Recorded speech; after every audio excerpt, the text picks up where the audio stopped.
The ink on my wife's death certificate wasn't even dry when her brother claimed the master keys to my company. 40 years earlier. I had sold my own trucking business to save hers from bankruptcy.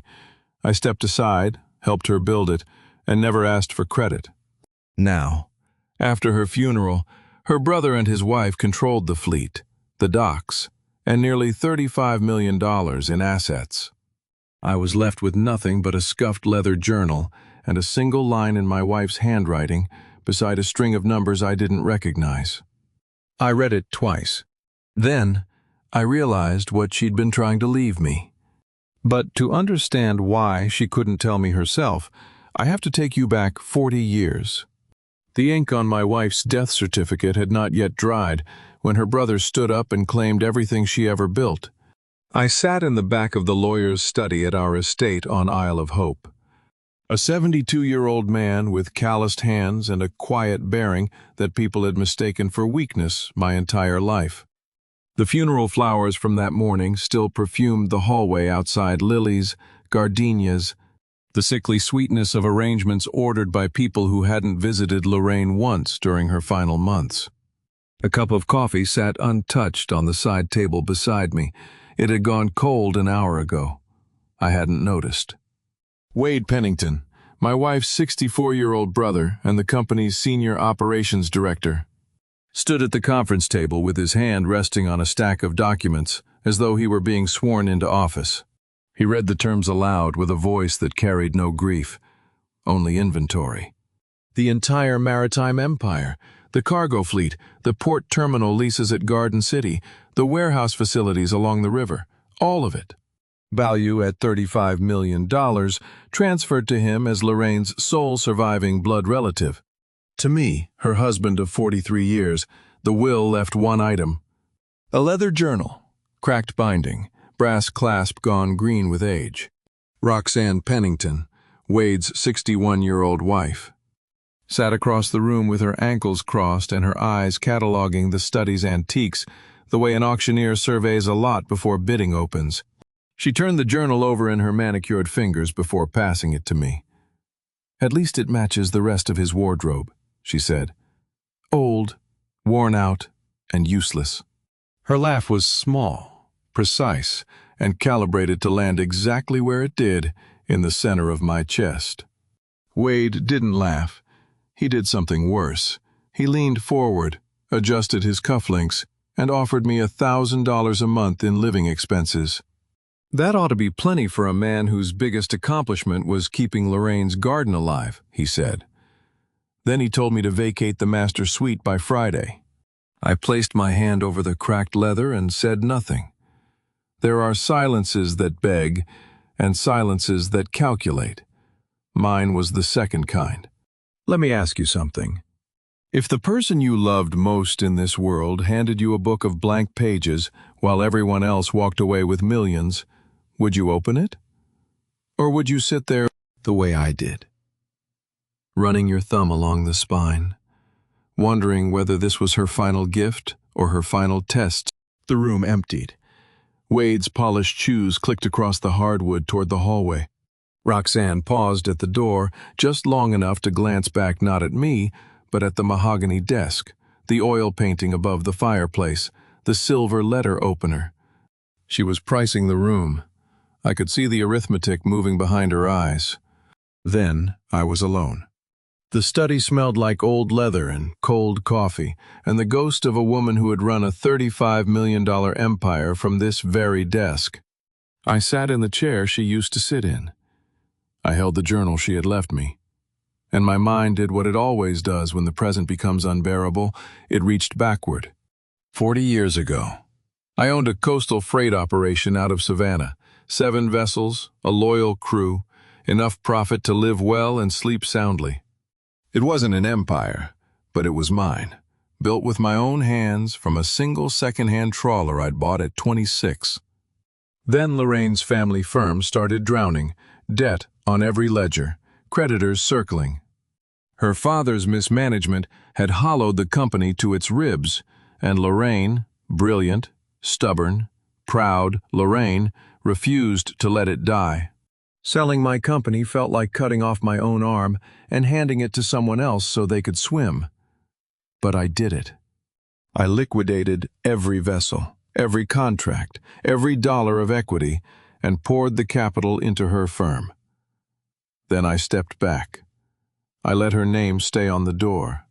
I tended the garden, attended the galas, shook the hands of people who assumed I was the CEO's quiet, unremarkable husband. Lorraine Thornton had been the public face of that empire for 4 decades.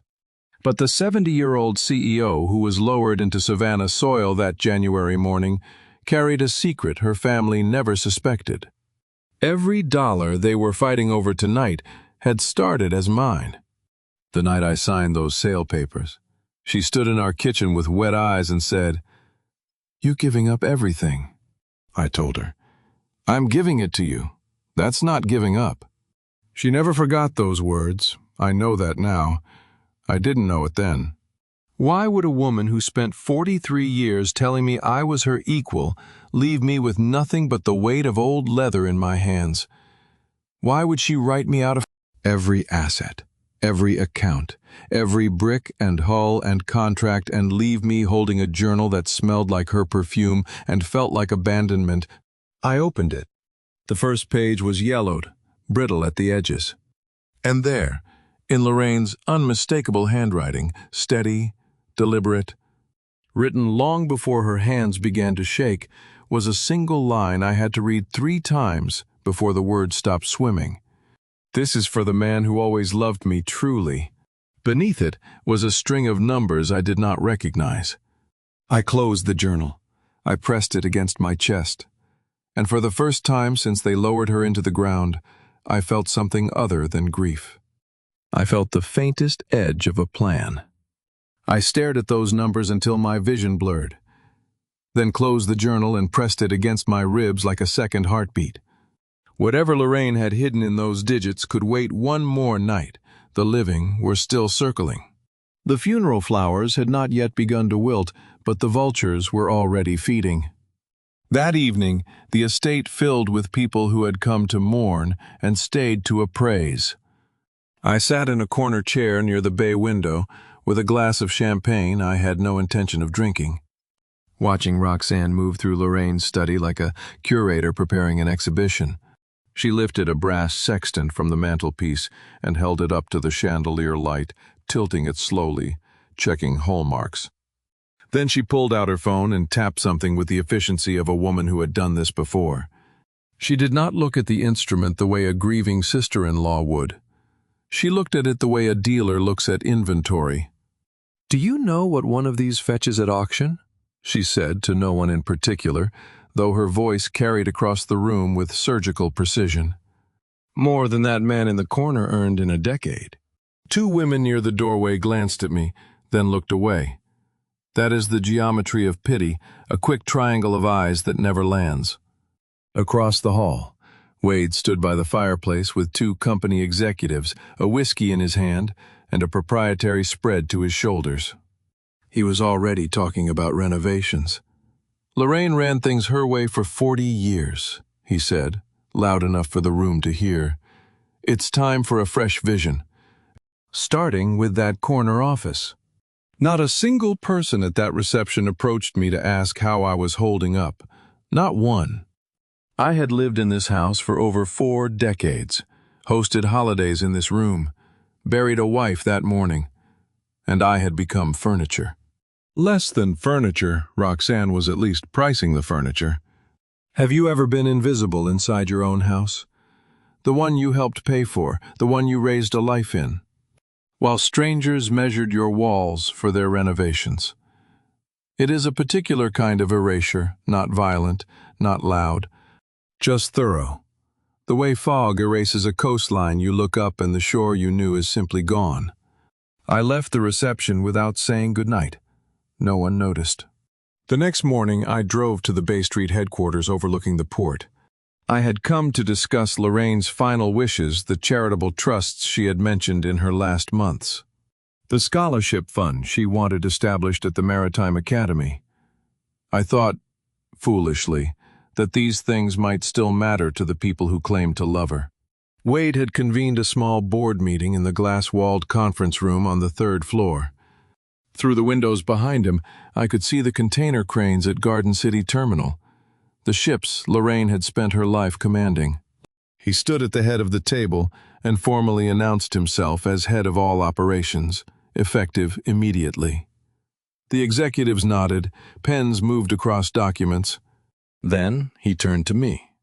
"My sister built this from nothing," he said. And the room went quiet in the particular way rooms go quiet when someone is about to be small.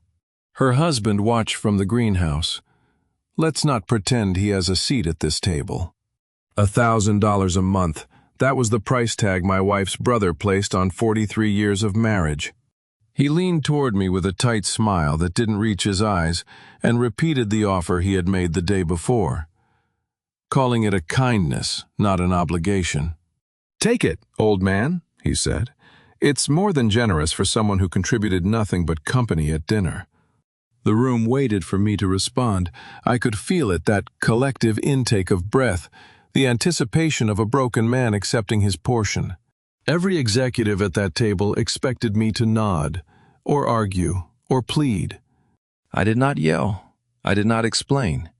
Explaining yourself to a man who has already decided your worth is a form of begging, and I had not begged anyone in 72 years. I was not going to start with a man who had inherited an empire he could not have built, would not have risked, and did not deserve. I stood. I picked up the journal from the table in front of me. I held it against my chest, the way you hold something that might be a weapon, or might be a prayer you do not know yet, but you know matters. And I walked out. The conference room door clicked shut behind me with a sound that was heavier than it should have been. The way all doors sound when you know you will never walk through them as a guest again. I walked out of that building the way a man walks away from a fire slowly, because he already knows what is inside his coat pocket that the flames cannot touch. In the parking lot, I sat in my old truck with the engine ticking against the January cold and opened the journal again. The string of numbers beneath Lorraine's message. I had turned them over in my mind all night, assuming they were a date, a code, perhaps nothing at all. But in the gray morning light, staring at the page propped against the steering wheel, a pattern surfaced. It was a phone number, and I had a feeling that whoever answered had been waiting a very long time for me to call. I dialed the number that night from the parking lot of a budget motel in Pooler, standing beside my truck in the January cold. It rang 4 times and went to a recorded message, a man's voice, professional, unhurried, giving the name of a law firm I did not recognize. I hung up. Whatever this was, it would wait until morning. Some doors you do not open in the dark. The motel room smelled like bleach and someone else's cigarettes. And for the first time in 43 years, I had no one to say goodnight to. The mattress sagged in the middle. The wallpaper was peeling near the ceiling, where a water stain had spread like a bruise. Neon from the parking lot sign flickered through the curtain every few seconds, pink, dark, painting the room in a rhythm that felt like a slow, mechanical heartbeat. I lay on top of the rough sheets with the journal on my chest and tried to sleep. Sleep did not come. Instead, a memory did. 3 months earlier. I had been walking down the upstairs hallway at the estate when I heard Roxanne's voice through the guest room door. She was on the phone. Her tone was nothing like the polished, appraising voice she used in public. It was sharp, cracked at the edges. The voice of a woman pressed against a wall she could not see over. "I said I would have it," she hissed. 30 days. Do not call this number again." At the time, I had assumed it was a contractor dispute. Roxanne was always renovating something, a beach house, a rental property, some investment she and Wade had leveraged beyond reason. I walked past the door and thought nothing more of it. But lying in that motel bed, replaying her behavior at the reception, the way she had turned each antique over in her hands, checking hallmarks, pricing everything with her phone, the memory reframed itself. That phone call had not been about a contractor. It had been about a debt, a real one. The kind that comes with deadlines and consequences. You know the difference between a greedy person and a desperate one? A greedy person takes what they want. A desperate person takes what they need and tells themselves it was always theirs. Roxanne had been performing grief at the reception while conducting an inventory. She was not circling because she was ambitious. She was circling because she was drowning. Desperate people do not just steal, they justify it first, and Roxanne had been justifying herself with every brass instrument she held up to the chandelier light. I sat up. Sleep was not coming, and my mind would not stop moving. I swung my legs off the bed, crossed the small room to the wobbly laminate desk, and sat down in a chair that groaned under my weight. I opened the journal past the first page. Most of the pages were blank, cream-colored, untouched, waiting for words that would never come. I flipped through them slowly, one after another, the paper whispering under my thumb. Nothing. Nothing. Nothing. Then, roughly in the middle, the blankness broke. An entire page covered in Lorraine's handwriting, but not the steady, deliberate script from page 1. This was different, hurried. The letters leaned hard to the right, as though the hand that wrote them was being chased. Some words were underlined twice. Others had been scratched out and rewritten above. The journal was not a book of memories, it was a map, and my dead wife had drawn the roads years before I ever needed to travel them. I leaned closer, the neon from outside casting pink light across the page, and read, "The numbers haven't added up for 3 years. R thinks I don't see it, but I see everything, and I have been preparing. R. Roxanne." My hands were steady, but my breathing was not. I read the line again. 3 years.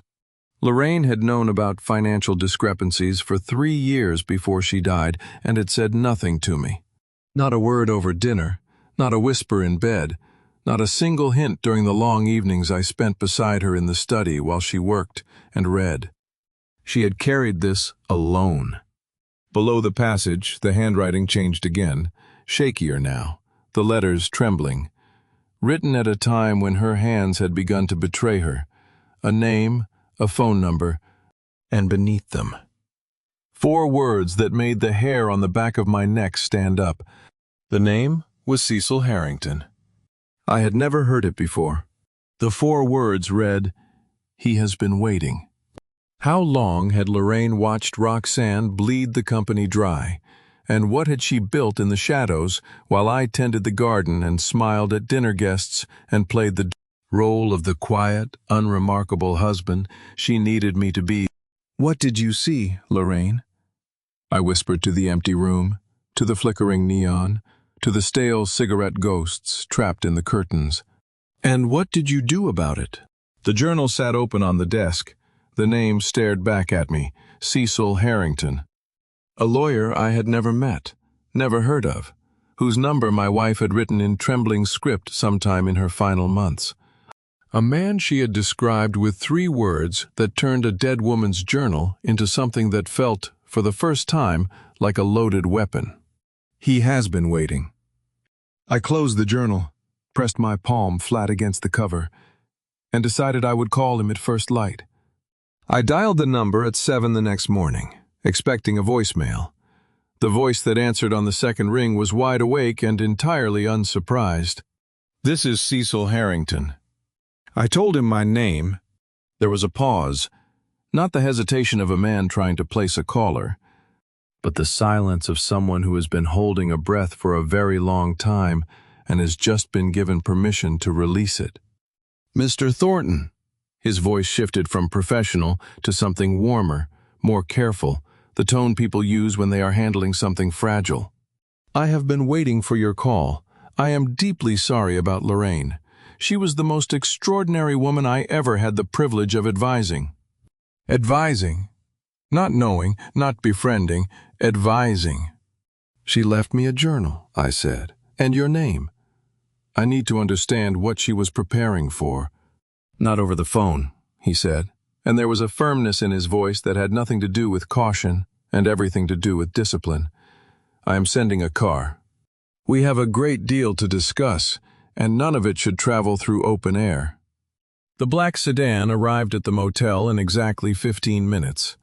The driver, a middle-aged man in a dark suit who looked like he had driven people to important places his entire life, opened the rear door without a word. He did not ask my name. He did not ask for a destination. He simply drove.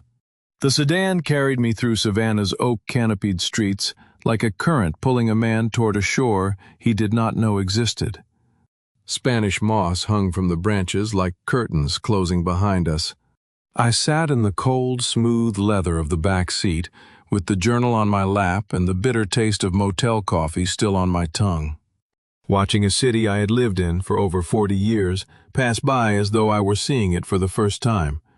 The morning light came through the oaks in broken columns, and for a moment the shadows on the cobblestones looked like letters in a language I was only beginning to learn. The sedan stopped in front of a weathered stone building on Drayton Street. No signage, no brass nameplate. No reception lobby, just a key-carded elevator that opened onto a private floor. The doors parted, and there he was. Cecil Harrington, a 66-year-old maritime trust attorney with sharp gray eyes and the measured calm of a man who had spent decades protecting fortunes from the inside. Stood in the foyer with his hands clasped behind his back. He wore a charcoal suit that fit the way expensive suits do without trying. His office, visible through the open door behind him, was paneled in dark oak and lined floor to ceiling with maritime law volumes. The room smelled of old leather and lemon polish, with the ghost of pipe tobacco embedded so deep in the walls it had become architecture. Have you ever walked into a room and realized that the person sitting behind the desk knows more about your life than you do? That is what it felt like when Cecil Harrington shook my hand and guided me to a chair across from his desk. He moved with the economy of someone who had prepared for this meeting the way surgeons prepare for operations, everything already laid out. Every contingency anticipated. "Lorraine came to me 5 years ago," Cecil said, settling into his chair with the file drawer key already in his hand. "She told me her brother's wife was bleeding the company from the inside. She did not want to confront it publicly. She wanted to build something fireproof." 5 years. Lorraine had known for 5 years. She had walked beside me every morning, shared my bed every night, kissed me goodbye at the garden gate on her way to the office. And she had been building a fortress I never saw. I felt the journal's weight on my knees and understood she had not left me out of cruelty. She had left me out of love. The kind of love that protects you from carrying a burden it knows will break you before the time is right. Cecil placed his hand on a thick, sealed file bearing an embossed crest I did not recognize. "What is in this drawer is not a will," he said. "It is not a gift." Lorraine called it an insurance policy for the man who gave up everything so she billed. My throat closed. She knew. She had always known what I sacrificed. "Why didn't she tell me?" I asked. Cecil met my eyes. "She said you would understand when the time came. I believe this is the time. Mr. Thornton." She had built a fortress around me while I was busy watering her orchids, and I never once felt the walls go up. Cecil produced a brass key from his vest pocket, turned it in the heavy desk drawer, and lifted out the file. He broke the seal and spread the first document across the mahogany desk. I saw the trust's formal name, the Lorraine Thornton Irrevocable Trust, and the date it was established, and beneath the legal preamble, a list of assets that made my hands go numb. The port terminal, the entire cargo fleet, every logistics patent the company depended on to operate, all of it registered to a single controlling trustee. The name on that line was mine. I read my own name on that document 3 times, and each time the letters looked less like ink and more like a loaded weapon. Cecil gave me a moment. He sat back in his chair with the patience of a man who had watched other people absorb impossible news before, and knew that silence was the only kindness worth offering. The trust file lay open between us on the mahogany desk, its pages fanned out like a hand of cards dealt by a woman who had been planning this game for half a decade. Then he began to explain. The operational shell your brother-in-law controls is exactly that, a shell, Cecil said, turning the pages one by one with the tip of a fountain pen. It does not own the port terminal. It leases it from the trust. It does not own the cargo fleet. It operates those vessels under renewable licensing contracts issued by the trust. Every logistics patent the company depends on to move freight through Savannah Harbor is registered to a holding entity that feeds directly into the trust. He paused to let the architecture settle in my mind. Wade Pennington did not inherit an empire, Mr. Thornton. He inherited a tenancy, and the landlord is you. I stared at the documents, the port deeds, the fleet titles, the patent registrations, all of them bearing signatures I recognized, Lorraine's, steady and precise, dated across a span of years that told me she had been moving assets into this structure slowly, deliberately. The way you build a levee before a storm, you can see on the horizon but no one else believes is coming. There is more, Cecil said. He opened a ledger summary and placed it in front of me. Lorraine forgave the shell's licensing fees and back rent, every year a quiet arrangement to keep the company operational without alerting anyone to the trust's existence. But those forgiveness clauses were conditional on her signature. Upon her death, they expired automatically. $16 million. That was the accumulated debt, unpaid licensing fees, deferred rent, lapsed patent royalties compounding quietly in a drawer while my wife's brother called me useless to my face. Your wife did not leave Wade a company, Cecil said, and there was something in his voice that was not quite admiration and not quite sorrow, but lived somewhere between the two. She left him an invoice. He just does not know it yet. I sat with that for a long time. The office hummed with the muted sound of Drayton Street traffic below, and the leather chair creaked when I shifted. And the lemon polish on the desk caught the morning light in a way that reminded me of Lorraine's kitchen table on Sunday mornings. She had sat at that table and smiled at Wade and Roxanne over coffee. She had passed the sugar and asked about their weekend plans. And the whole time, she had been building this. What kind of woman constructs a fortress around you for 5 years and never once lets you see the walls going up? Why didn't she tell me? I asked. The question came out smaller than I intended. Cecil set down his pen. Because the trust was never about control, he said. It was about protection. She was protecting you from a fight she hoped would never come. And now, the fight is here. It arrived the moment they laughed at you over that journal. I closed the file. I placed both hands flat on the desk and pressed down, feeling the wood solid beneath my palms.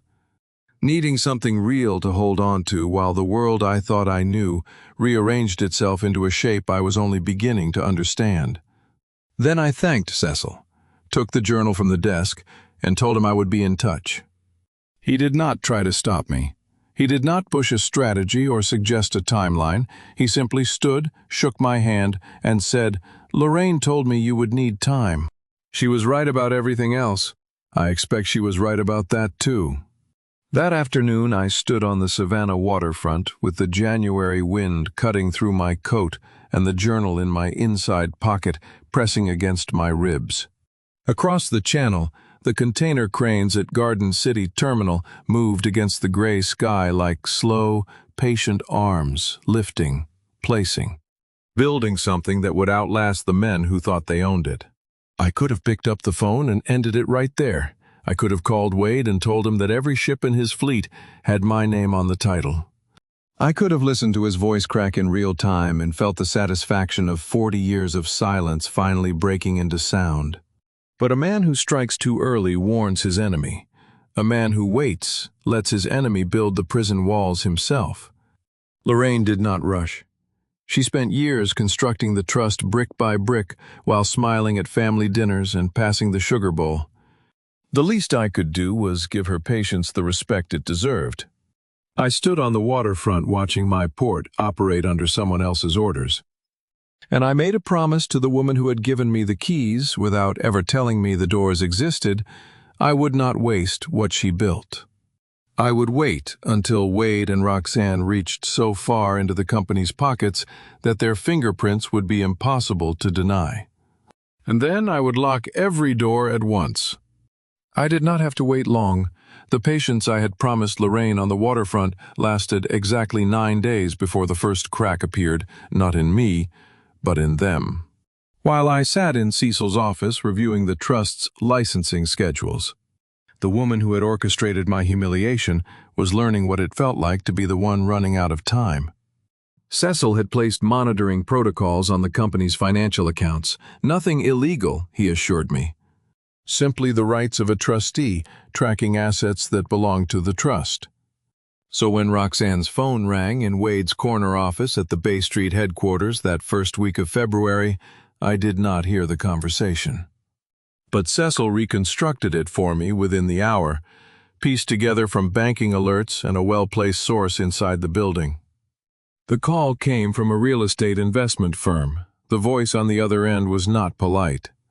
It delivered a number $2.3 million and a deadline 30 days to repay the personal loan in full. Or they would pursue legal seizure of every private asset attached to Roxanne's name. Properties, vehicles, the jewelry she had been appraising at my wife's funeral reception. Roxanne hung up the phone and sat motionless for exactly 4 seconds. I know this because the source counted. 4 seconds of white knuckles and a jaw clamped so tight the tendons in her neck stood out like cables. Then the mask rebuilt itself smooth, controlled, operational, and she turned to Wade as though the call had been a wrong number. "That was nothing," she said. "A billing error." Then, after a breath so calculated it might as well have been choreographed, "Wade, we need to talk about liquidity. Let me tell you something about desperate people. They do not break all at once. They break one decision at a time, and each decision feels perfectly reasonable until you line them all up and see the cliff at the end." Wade was sitting behind the desk that used to be Lorraine's, wearing a suit that cost more than most people's monthly rent. And he looked at his wife the way a man looks at a compass he is not entirely sure is pointing north. "Liquidity," he said. "We just inherited a company worth tens of millions. What liquidity problem could we possibly have?" Roxanne's perfume filled the closed office, something floral and expensive that I had smelled at every family dinner for 3 decades. She stood by the window, with the port cranes visible behind her, and spoke with the patience of a woman explaining arithmetic to a child she needed to keep on her side. "The company has assets, not cash," she said. "Ships and docks don't pay credit card bills. We need to move some of this value into accounts we can actually use." Wade hesitated. I will give him that. For one brief moment, the man who had called me useless to my face showed a flicker of something that might have been conscience. "Using company accounts for personal expenses," he said. "That's not how Lorraine would have done it." And there it was, the opening Roxanne had been waiting for. She did not argue with Wade. She played him the way a concert pianist plays a familiar piece, pressing the keys she had memorized over decades of marriage until the exact note she needed rang out. "Your sister ran this company for 40 years and never once let you sit at the head of the table," she said, her voice softening into something that sounded almost like tenderness. "You earned this, Wade. Every year you spent being overlooked, every meeting where she talked past you like you were furniture. This is payback." Wade's chair creaked as he leaned back. His reflection floated in the floor-to-ceiling windows. Superimposed over the port, a ghost of a man hovering above an empire he did not realize was hollow. "Lorraine is gone," Roxanne continued, "and she left this to you because she knew you were strong enough to run it your way, not her way, yours. I listened to Cecil recount this conversation in his quiet office on Drayton Street, and I felt something tighten in my chest that was not anger. It was recognition. Roxanne was not improvising. She had studied her husband the way a locksmith studies a mechanism, every pin, every spring. Every weakness mapped and catalogued years before she ever needed to pick the lock. Wade pressed his palms flat against the armrests of his chair. His resistance dissolved the way sand dissolves in moving water, not all at once, but grain by grain, until what had been solid was simply gone. "What exactly do you need me to sign?" he said. 4 words. With those 4 words, my wife's brother handed the steering wheel to the one person in the room who was driving straight toward a cliff. He did not know about the trust. He did not know that every asset he was about to leverage belonged to me. And he did not know that the woman sitting across from him carried a debt so large it would swallow them both before the month was out. Wade rubbed his temples, already regretting the words before they had finished cooling in the air. But Roxanne did not give him time to reconsider. She was already pulling up the company's banking portal on the office computer, her fingers moving with the speed of a woman who had rehearsed this moment long before the funeral flowers had wilted. Roxanne moved fast. Within days of accessing the banking portal, she had Wade scheduled at a commercial bank in the financial district, paperwork already drafted, numbers already calculated. The woman did not waste momentum. The following Tuesday, Wade walked into Savannah First National with the confidence of a man who believed he owned a port and signed his name to a lie. I was not in that bank.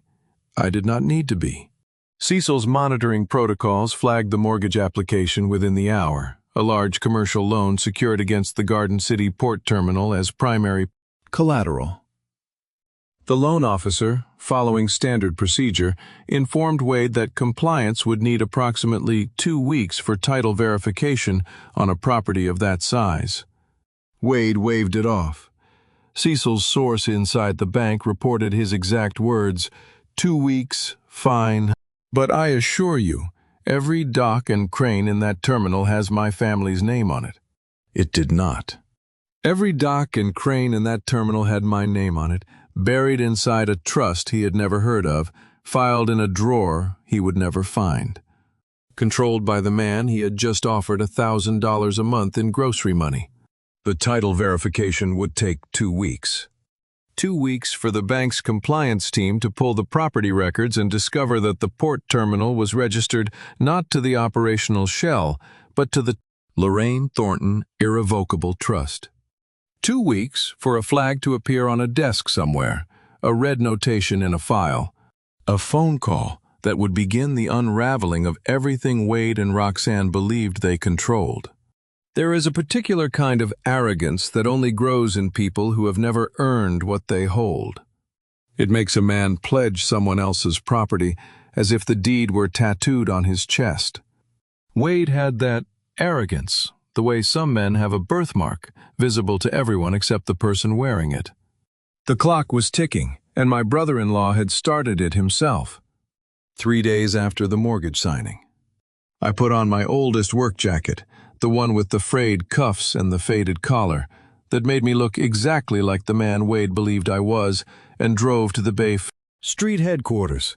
I walked through the glass entrance doors and told the receptionist I needed to speak with Wade about the monthly allowance he had offered. The receptionist looked at me the way people look at a stray cat that has wandered into a restaurant. She made a call. Wade appeared in the lobby 4 minutes later, already annoyed, already performing. He did not take me to his office. He confronted me right there, in the open lobby, in front of the receptionist and 2 staff members crossing toward the elevators. He wanted an audience. He wanted witnesses to the charity he was bestowing on a man he considered beneath him. "You want your $1,000?"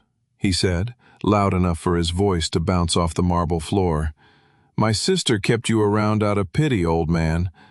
You never built a thing in your life. You just stood in her shadow and called it a career." I kept my head bowed. My hand was in my breast pocket, my thumb pressing the record button on the phone I had placed there before walking in. Do you know what it costs a 72-year-old man to stand in a lobby full of strangers and let a younger man call him worthless, nothing? Not a single cent if you know exactly what that recording will be worth later. I came because I have no money for groceries this week, Wade, I said, keeping my voice low and deliberate.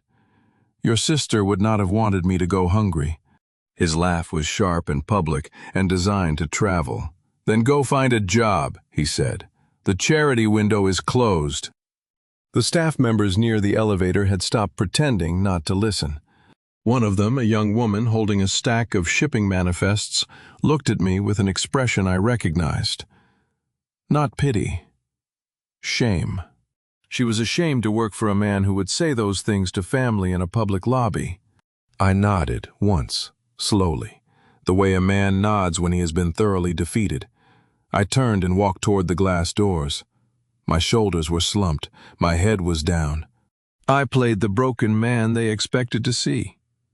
Because the broken man was useful, and the real one was not ready to be revealed. But the phone in my pocket was carrying a weapon they would never see coming. I sat in the cab of my old truck in the Bay Street parking lot and played the recording back. Wade's voice came through crisp and clear, every insult, every dismissal, every declaration that I had never contributed a single thing to the empire I had built from my own bones 40 years ago. I saved the file to Cecil's secure server and typed a one-line message, "Character evidence acquired." Cecil's reply arrived in under 30 seconds. Good, because they just did something far worse than insult you. Check the company's outgoing wire transfers from this morning. I opened the attachment he sent. 3 wire transfers, authorized by Wade's credentials, routed to accounts I did not recognize. The amounts were large enough to make my jaw tighten. Roxanne had not waited for the mortgage to clear. She was already moving money out of the company, and the trail she was leaving would be impossible to erase. The wire transfers told a story Roxanne had not intended to publish. Cecil traced 3 outgoing payments company funds routed to personal accounts she controlled under a subsidiary name that existed only on paper. The amounts were not enormous, but they were enough to establish a pattern. She was skimming, and she was accelerating. How much pressure does it take to turn a man's doubt into obedience, and how little time does a desperate woman need to apply it? I learned the answer that same week. Cecil's monitoring picked up the argument at the Pennington residence on a Tuesday evening, not a wiretap, nothing that precise. But his sources inside the company reported that Wade had left the office ashen-faced after receiving a call from Roxanne. And what Cecil reconstructed from banking alerts and phone records filled in the rest. The mortgage disbursement was still weeks away in processing, but Roxanne's creditor deadline had not paused to accommodate paperwork. The 30-day window she had been given had already shrunk to 18. In less than 3 weeks, the real estate firm would file suit, and her personal debts would become public record in Chatham County. For a woman who had built her entire identity on the appearance of wealth, a public lawsuit was not a setback. It was an extinction event.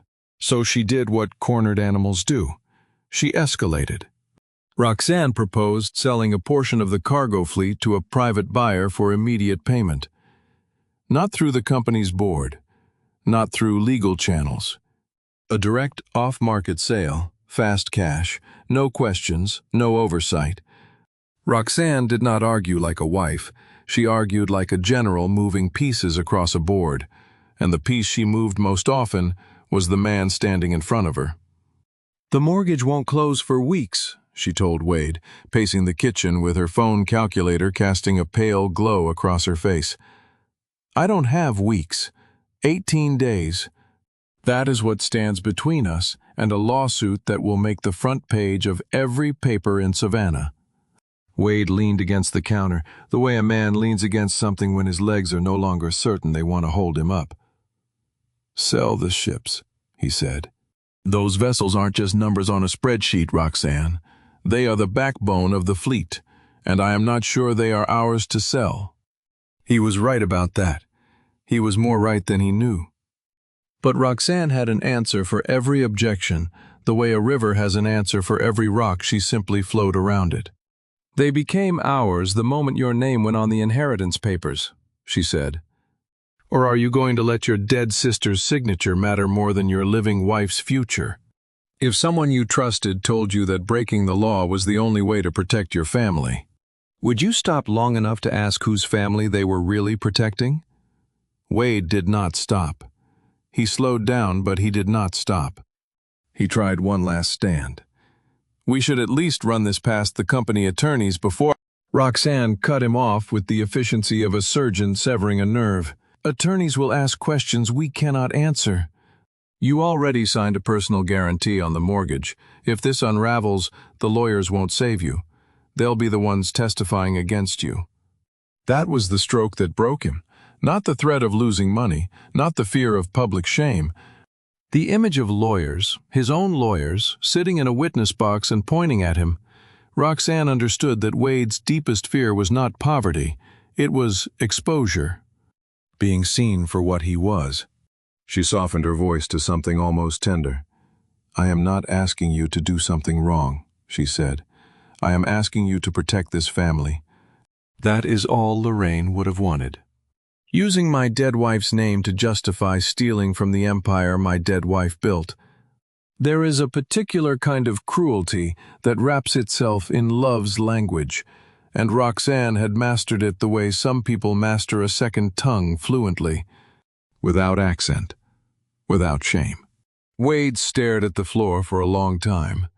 The kitchen clock ticked. The takeout containers sat untouched on the counter, growing cold beside a glass of water he had poured but never lifted to his lips. "Set the meeting," he said finally. "But I want to see the buyer's credentials before I sign anything." Wade thought he was protecting his wife. He did not yet understand that his wife had been protecting only herself from the very beginning. Roxanne stepped into the hallway and made a single phone call. I did not hear it, but Cecil did. His network had been monitoring her communications since the day I first walked into his Drayton Street office. When he called me that night, his voice carried something I had not heard from him before. A quiet, precise satisfaction. "She just contacted a maritime broker looking for an off-market fleet sale," he said. "Fast close, no due diligence. The broker has already reached out to 3 potential buyers." He paused, and I heard the creak of his desk chair as he leaned forward. "Mr. Thornton, it is time we introduced her to the right one." Cecil's right buyer arrived in Savannah on a Thursday, checked into a hotel under a corporate name that would trace to nothing, and set up a meeting room in a leased industrial office near the port. The trap had a face now. All it needed was an audience. The address Roxanne's broker provided led them to a windowless office on the industrial edge of Garden City Terminal, the kind of place where men did business they did not want anyone to see. Bare fluorescent tubes cast flat, clinical light across a steel table bolted to the concrete floor. No art on the walls, no receptionist, no coffee offered. At the far end of that table sat Mr. Voss, one of Cecil's most precise junior associates, a man in his early 40s with pale, unblinking eyes and the practiced stillness of someone whose job was to make desperate people sign things they would later regret. He wore a dark suit that fit like it had been chosen to communicate exactly one message: "I am not here to be liked." Wade and Roxanne entered side by side, but I could see from Cecil's briefing later that they were not truly together. Wade kept glancing at the door behind him. Roxanne kept her eyes on Voss. One of them was looking for an exit. The other was looking for a price. Voss did not stand. He did not shake hands. He folded his fingers on the steel surface and spoke the way a clock speaks steadily, without warmth, counting down. "My syndicate does not negotiate sentiment, Mrs. Pennington," he said. "We negotiate timelines. Yours, from what I understand, is rather short." He offered 35 cents on the dollar for a portion of the cargo fleet. Immediate cash, no board approval required, no due diligence period. Have you ever watched two people walk into a room that was built specifically to ruin them, and watched them sit down and pour themselves a glass of water as if they belonged there? That is what I saw through Cecil's account of this meeting. Two people so blinded by urgency that they could not recognize the architecture of their own destruction. Roxanne's palm hit the steel table hard enough for the sound to echo off the bare walls. 35 cents on the dollar is robbery, she said. Those vessels are worth 3 times that on the open market. Voss did not blink. The open market requires due diligence, he said. Due diligence requires time. You contacted us precisely because you do not have time. The sentence landed the way a door closes, final, mechanical, without apology. Roxanne opened her mouth to counter, then stopped. Because Voss was right, and they both knew it. The deadline was not a negotiating tactic, it was a wall, and she was pressed against it. Wade leaned toward his wife. "This feels wrong," he whispered, though in a room that empty, whispers carry. The price, the location, all of it. Roxanne gripped his arm under the table. "What feels wrong is losing everything in 18 days, she said. "Take the deal." Voss waited. He had been trained to wait. Cecil had chosen him for this quality above all others, the ability to sit in silence while other people convinced themselves. Then, Voss slid a thick stack of documents across the steel surface. The contract was not a document. It was a bear trap wrapped in legal stationery, and all it needed was a signature to snap shut.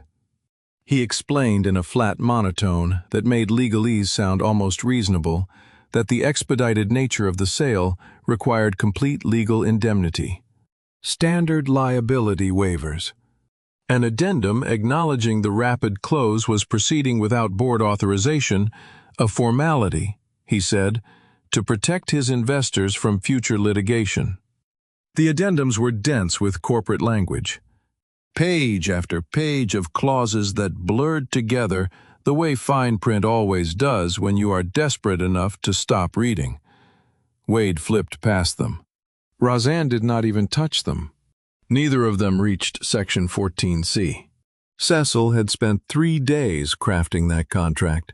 Every clause was a fishhook small enough to swallow, impossible to remove. And Section 14C was the sharpest hook of all. 14 words buried in an addendum that neither of them would read. The sellers acknowledge that full and uncontested title to the assets described herein may not reside with the selling entity.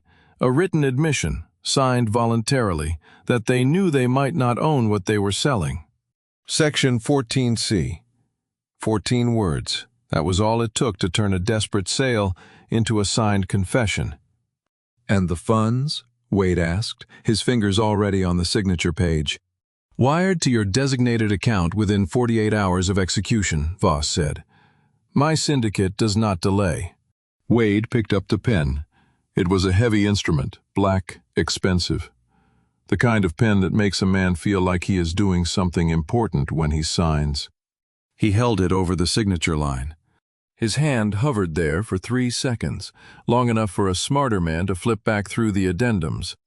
Long enough for a more careful man to ask what uncontested title meant in a legal clause he had never read. Long enough for the fluorescent light to catch the ink at the pen's tip, trembling. But Roxanne's hand was already on his wrist.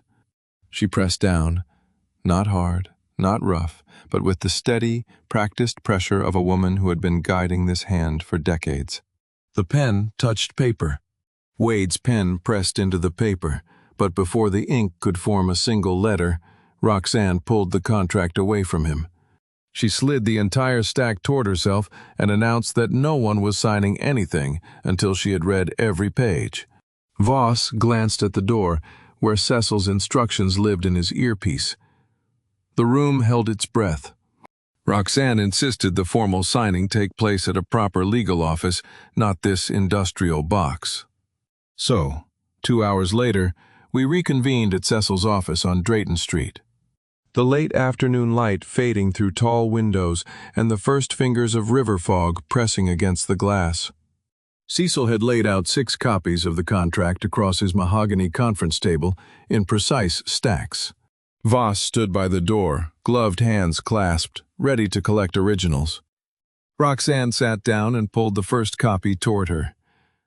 "I've watched my husband sign away enough to know someone should read first," she said.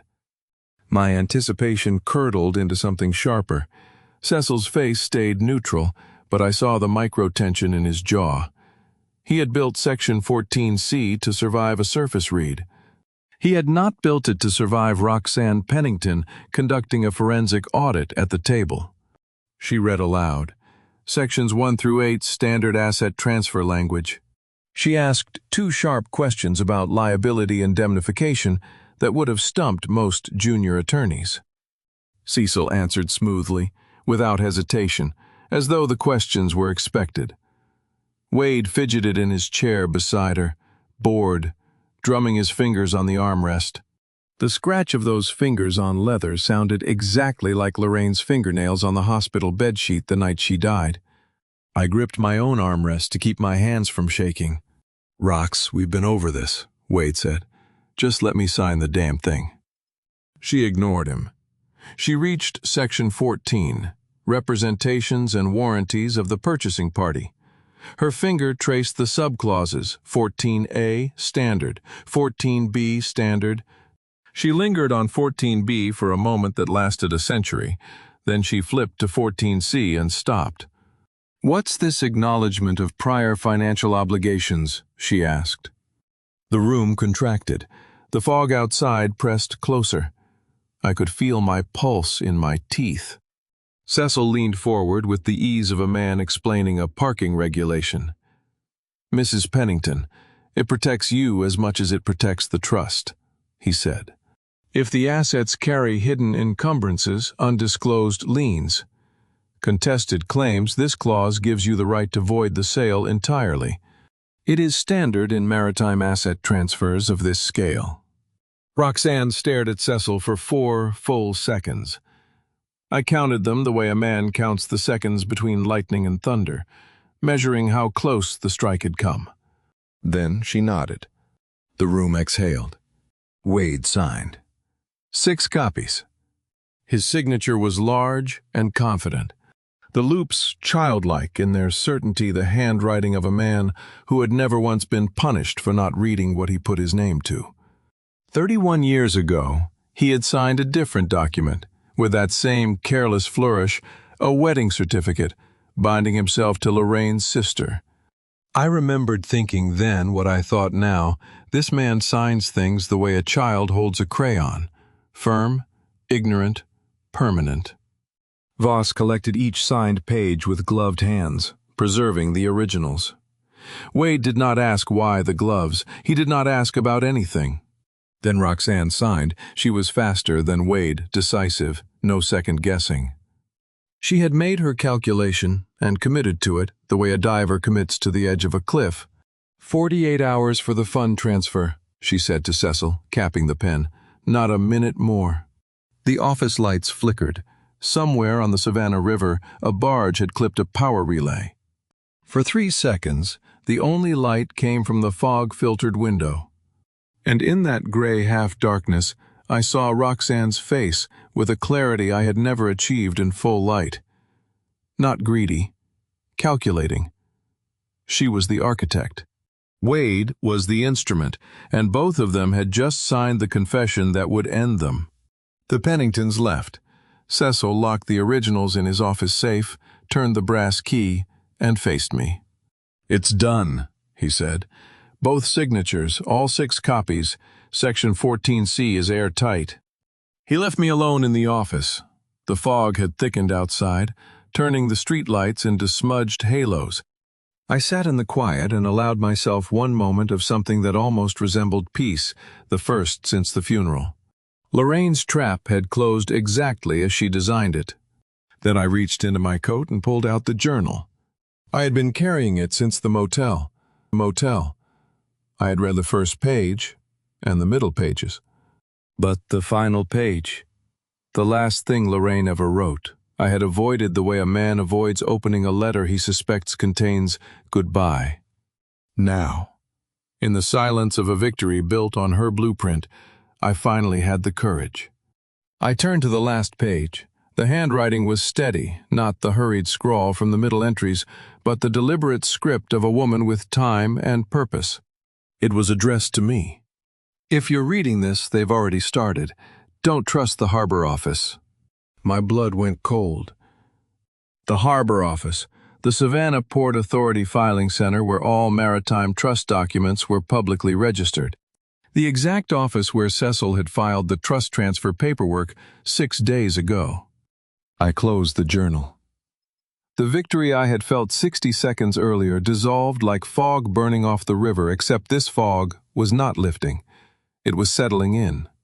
Don't trust the harbor office, but the harbor office already had everything. I called Cecil that night from Lorraine's study, the journal open on the desk, her warning staring up at me like an accusation. He listened without interrupting. Then he said what I already knew: the trust filing at the harbor office was public record. Anyone with the right file number could pull it. And we had no way of knowing if someone already had. We agreed to watch. We agreed to wait, but the waiting had changed shape. It was no longer the patient stillness of a man setting a trap. It was the rigid stillness of a man who suspects someone is setting one for him. 11 days after Wade signed the mortgage at the bank, the first domino fell exactly where Cecil predicted. The letter from First Continental arrived on a Tuesday, sandwiched between invoices Wade never read.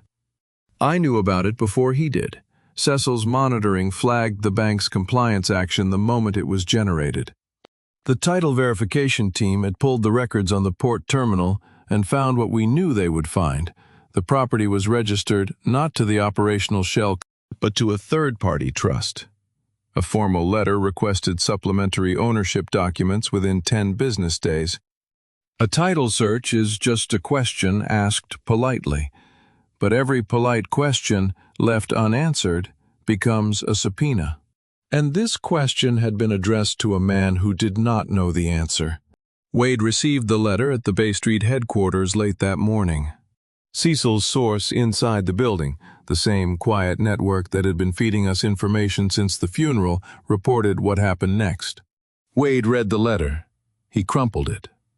Then he smoothed it back out and read it again, as though the words might rearrange themselves into something less threatening on the second pass. His coffee sat untouched on the desk, black and cold since morning. The office smelled the way it always did: old wood, printer toner, and the faint salt of the river drifting through the ventilation. Then he called in his accountant.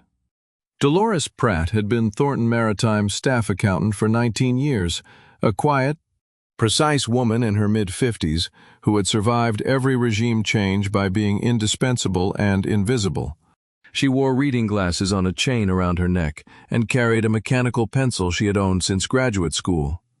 She was the kind of person who noticed when numbers were wrong, the way a musician notices when a note is flat, involuntarily, instinctively, without being asked. Dolores had been with the company longer than Wade had held any real authority. She had outlasted 3 leadership transitions. She would not outlast this one. She read the bank's letter and told Wade what it meant, in language that left no room for interpretation. Mr. Pennington, if the title doesn't clear in 10 days, the bank doesn't just pause. They call the loan. Wade leaned back in his chair, the same chair that used to be Lorraine's, and waved his hand as though swatting a fly. Cecil's handled worse, he said. Send him the letter. Let the lawyers earn their fee. Dolores adjusted her glasses. Cecil Harrington isn't returning my calls, sir. The sentence hung in the air the way smoke hangs in a room with no ventilation visible, acrid, impossible to ignore. Cecil had not returned Wade's accountant's calls because Cecil was no longer Wade's attorney. Cecil was mine. But Wade did not process the implication. He heard it the way a man hears a fire alarm in a building he believes is fireproof as noise, not as warning. Then try again tomorrow, Wade said, and turned back to his computer. How do you warn a man who thinks he has already won? You do not.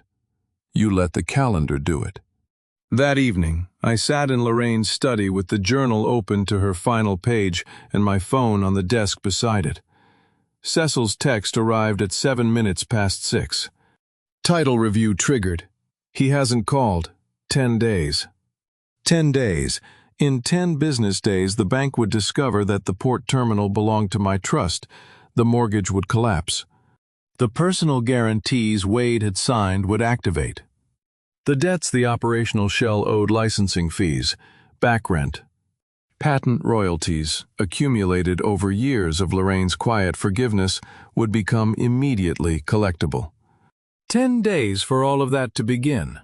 But Lorraine's note gave me a different countdown, one with no number attached, one I could not predict or control. Don't trust the harbor office? I pressed my thumb against the edge of the journal page, feeling the indentation of her pen strokes, the physical weight of words written by a hand that would never write again. The harbor office held the trust, filing the document that proved I owned every asset Wade believed was his. If someone at that office was compromised, if someone with the right connections pulled that file and delivered it to the wrong person, the entire structure could be exposed before I was ready. The bank's title search would find the trust through official channels in 10 days. That was controlled. That was expected. But the harbor office was uncontrolled. Anyone could walk in. Anyone could request the filing. There was no deadline on that threat because there was no mechanism to prevent it. I set down the journal and counted the days. 10 for the bank, 14 for the accumulated debts, but the harbor office filing had no timeline. No expiration. No lock. Anyone could pull it. Anyone could already have. No one pulled the harbor office filing that week. Cecil checked daily. The access log showed no new requests since his own filing 6 days prior. Lorraine's warning still burned in the journal, but the threat had not yet materialized. I allowed myself a careful breath. Then Roxanne's creditor called, and the next domino fell. Her phone rang at 6 in the morning, and I knew because Cecil's monitoring flagged it before she had even said hello. The intercept captured everything, the creditor's voice, clipped and final, demanding full repayment within 7 days or they would file a public lawsuit in Chatham County. The first fleet sale had covered only part of what Roxanne owed. The remainder was still outstanding, still accruing, still large enough to destroy her if it surfaced in open court. I listened to the recording in Lorraine's study with my coffee untouched and the journal pressing against my ribs inside my coat. Roxanne's voice came through with a crack I had never heard before, not the polished instrument she used at family dinners, not the surgical precision she deployed on Wade. This was fear. Raw, unmasked, the sound of a woman who had outrun her debts for years and was now feeling them close the distance. 7 days, Wade, she said when she called her husband moments later. 7, and that first sale only cleared half. Debt is a dog that sits quietly until it does not, and when it moves for the throat.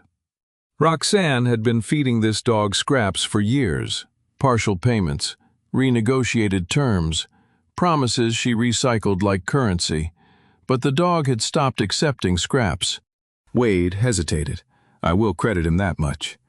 The bank's title verification letter was still sitting on his desk at Bay Street, unanswered, its 10-day deadline ticking downward like a pulse growing faint. He had not contacted Cecil. He had not contacted anyone. He was a man standing in 2 fires and choosing to ignore the smoke. The bank already sent a letter about the titles. Rox, he said. Maybe we slow down. A lawsuit is public record, Roxanne said, and her voice had regained its edge, fear transmuted into command in the space of a single sentence. The bank letter is private. Which one do you think kills us faster? Wade went quiet. I could hear it through the intercept, the particular silence of a man whose objections have been disassembled faster than he can rebuild them. Fine, he said. I'll call Voss. I should have felt triumph.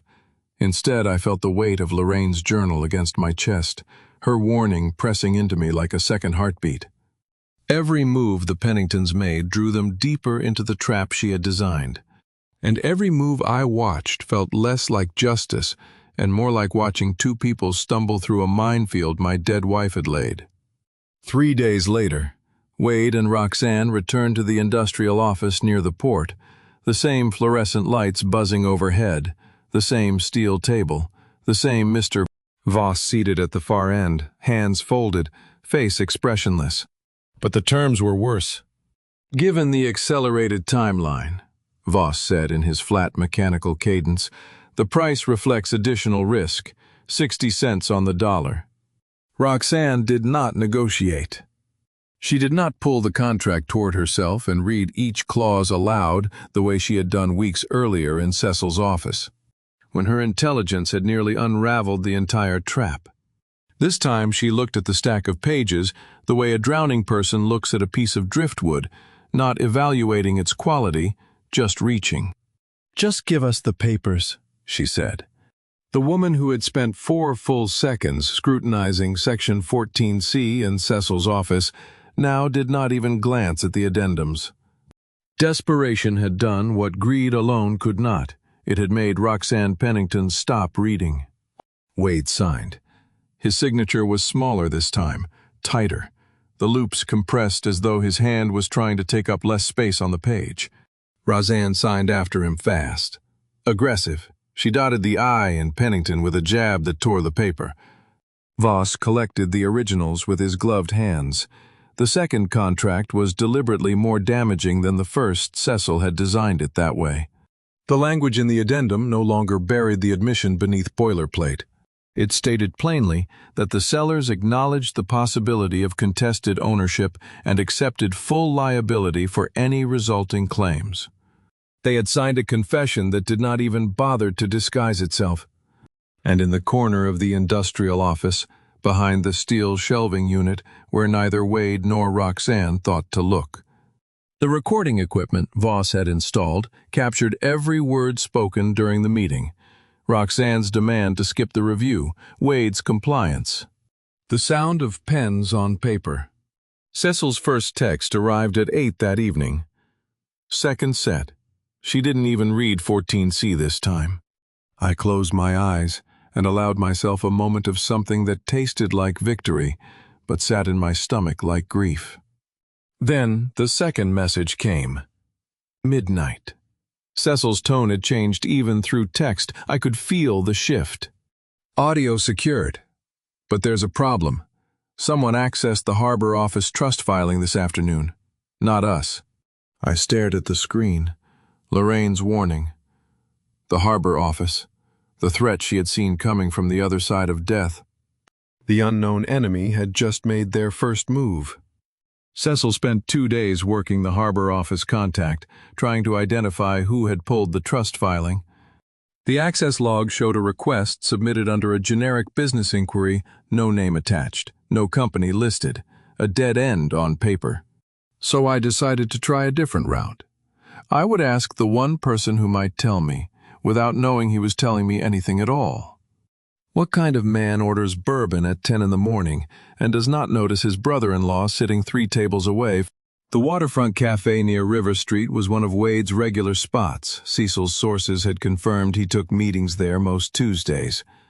I arrived early, chose a corner table facing the door, and opened a newspaper I had no intention of reading. The morning light came off the Savannah River in flat silver sheets. Seagulls circled the dock pilings. The cafe kitchen was already frying shrimp, and the smell of river brine and hot oil drifted across the patio like a memory of better days. Wade arrived at 10:15. He was alone. His collar was wrinkled, his eyes bloodshot, and he moved with the heavy slowness of a man carrying weight that was not visible. He sat at the bar, ordered bourbon, neat, and stared at the river as though it owed him something. I waited until the second glass before I approached. "Wade," I said, keeping my voice soft, familial, unthreatening. "Didn't expect to see you here. You look tired." He glanced up without flinching. A guilty man flinches. A puppet just sags. "Eugene, Yeah, company stuff, you know how it is. I sat down across from him without being invited and ordered him a third bourbon. I bought the man who helped steal my wife's legacy a $12 drink. Revenge has a budget, and pettiness is not on it. Wade drank the way lonely men drink, not for pleasure, but for distance. Each sip put another inch between him and whatever was waiting at home. I steered the conversation the way a tugboat steers a barge, gently, invisibly, never letting the larger vessel know it was being moved. I asked about the company. He gave vague answers. I asked about the family. His jaw tightened. Then I asked about Roxanne, and the dam broke. Rox handles the money side, he said, turning the glass slowly on the bar. Always has. I sign things, Eugene. That's what I do. The ice clinked against the glass. The sound was small and clear, like a single note played on a piano in an empty room. Wade talked about Roxanne the way a current talks about the river, as if he had no choice in the direction he moved. She decided what needed to be sold. She decided how the funds were allocated. She decided which calls to take and which to ignore. Wade's role, by his own admission, was to hold the pen and apply his name wherever she pointed. "Sometimes I wish Lorraine was still here," he said, and his voice dropped to something that was not quite a whisper and not quite a confession, but lived in the territory between the two. She was the only one who could make Rox back down. Your wife had steel in her. You know that? I knew that. I knew it better than anyone alive. He said it like a confession, not of guilt, but of weakness, and weakness in this particular game was almost worse. A villain you can hate cleanly. A weak man you have to carry the weight of pitying, and pity is heavier than anger. I was preparing to leave. I had what I came for. The confirmation that Roxanne was the architect and Wade was the instrument when he said something that changed the shape of every calculation I had made. "She's been on the phone past midnight," Wade said, and he's swirling the last of his bourbon. "Some port contact, won't tell me who." Gets up, goes to the hallway, closes the door. Been going on for weeks. My hand tightened on the newspaper hard enough to crease the front page. Probably just business. "Wade," I said, keeping my voice even. "Take care of yourself." I left the cafe with the river wind cutting across my face and my mind running calculations that no longer added up the way I needed them to. Roxanne had a port contact. Someone had accessed the trust filing at the harbor office. The lines were converging on a point I could not yet see. How many midnight phone calls had Roxanne made while I sat in Lorraine's study reading a dead woman's journal, thinking I was the only one with a plan? I drove home through the oak-canopied streets with Wade's words circling like gulls over a wreck. The puppet master theory was confirmed. Roxanne controlled every move, every decision, every signature. But the port contact was something else entirely. That was not desperation. That was infrastructure. Roxanne had someone positioned exactly where Lorraine had warned me not to trust. I pulled into the estate drive and checked my phone. Cecil had sent one line, time-stamped 11 minutes ago. The harbor clerk remembers the woman who asked. Blonde, early 60s, knew exactly which file number to request. Blonde, early 60s, knew the file number. Roxanne had not stumbled onto the trust filing by accident. She had gone looking for it, and she had known precisely where to find it. Roxanne had pulled the trust filing herself. Cecil confirmed it the next morning. The harbor clerk identified her from a photograph without hesitation. She had walked in, requested the file by number, and walked out. No intermediary, no pretense. She knew the trust existed. The only question was how much she understood about what it meant. Cecil had cleared his entire desk except for one folder, and that single folder held everything my wife had tried to tell me before she died. He opened it under the angle glow of his desk lamp, the mechanical click of the lamphead cutting through the silence like a starter's pistol. Inside were two sets of documents laid side by side. On the left, Cecil's typed financial summaries, 18 months of wire transfers, shell account registrations, forged authorization signatures. On the right, Lorraine's handwritten journal entries, photocopied from the pages I had been carrying in my coat since the motel. Every withdrawal Cecil had traced matched a date in Lorraine's notes. Every single one. 18 months, Cecil said. Roxanne moved $4.2 million through 6 accounts before Lorraine caught the pattern.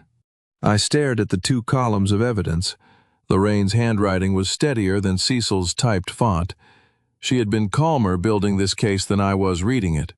My wife had tracked Roxanne's embezzlement for years, quietly, methodically, without telling me, without confronting anyone.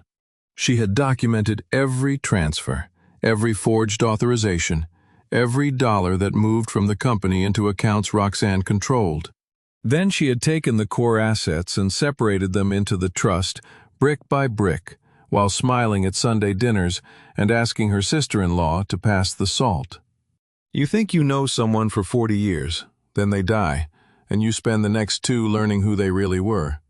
Your wife didn't just suspect, Cecil said, turning a page. She documented. She built the case before I ever did.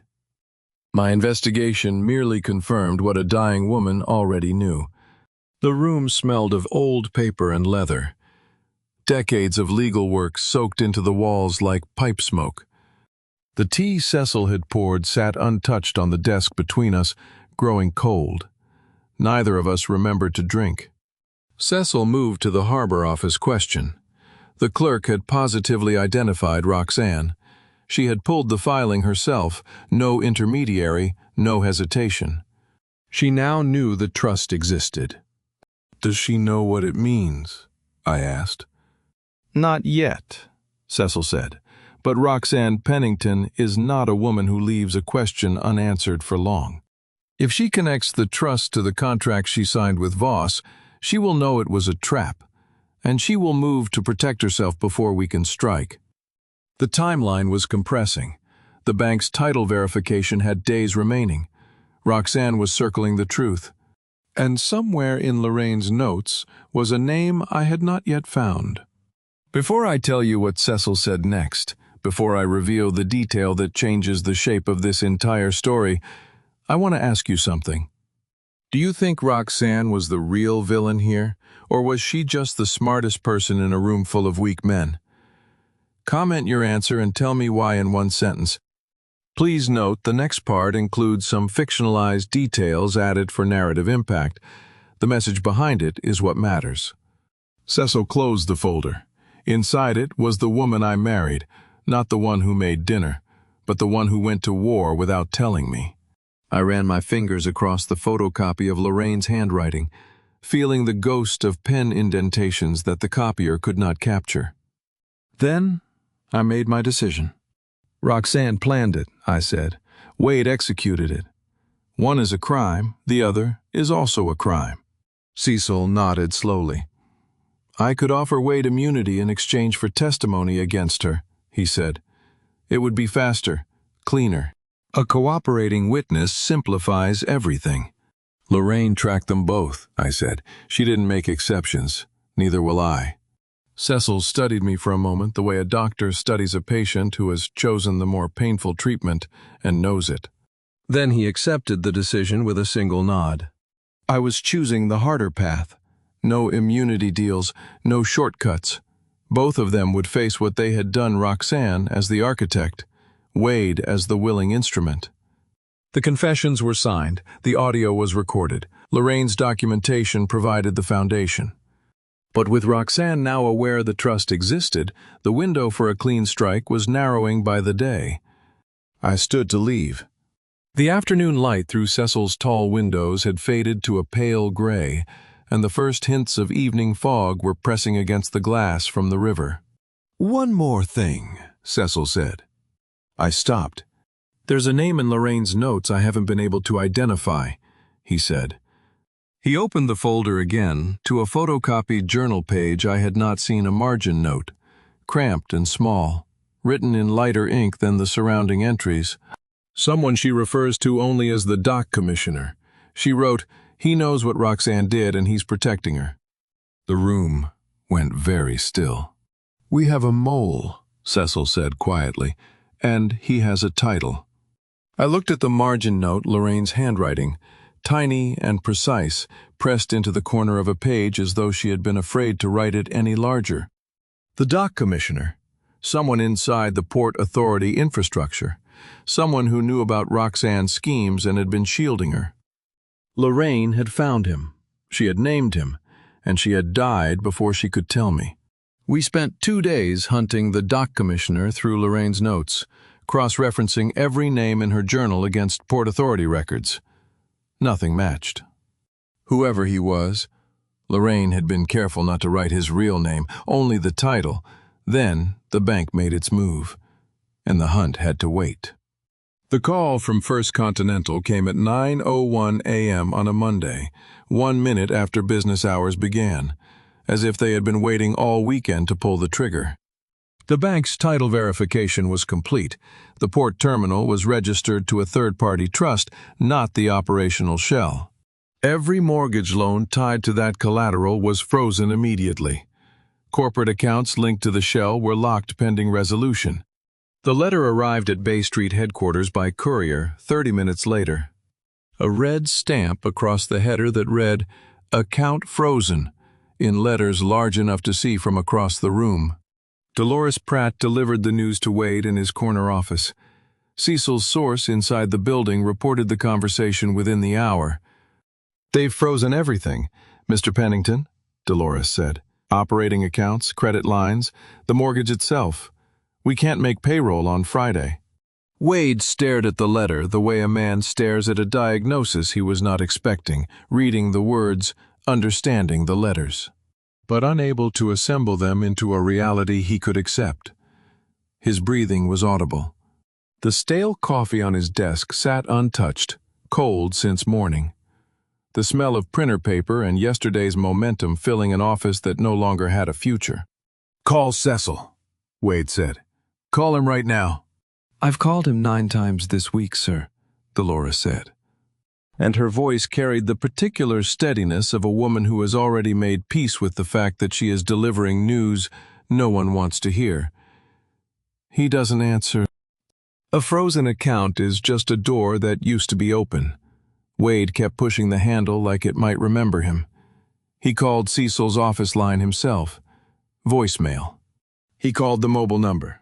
Voicemail. He called the Drayton Street office and asked for anyone available. The receptionist, one of Cecil's people, naturally informed him that Mr. Harrington was unavailable for the foreseeable future and suggested he seek alternative counsel. Wade's attorney had not abandoned him. His attorney had never been his to begin with. Then Wade called Roxanne. I was sitting in Lorraine's study with Cecil's intercept feed open on my phone. The earpiece pressed close, the journal on the desk beside me. Wade's voice came through ragged and uneven, the breathing of a man hyperventilating in a corner office while the walls closed in. "It's all frozen. Rox," he said. "Everything. We're done." Roxanne listened in silence.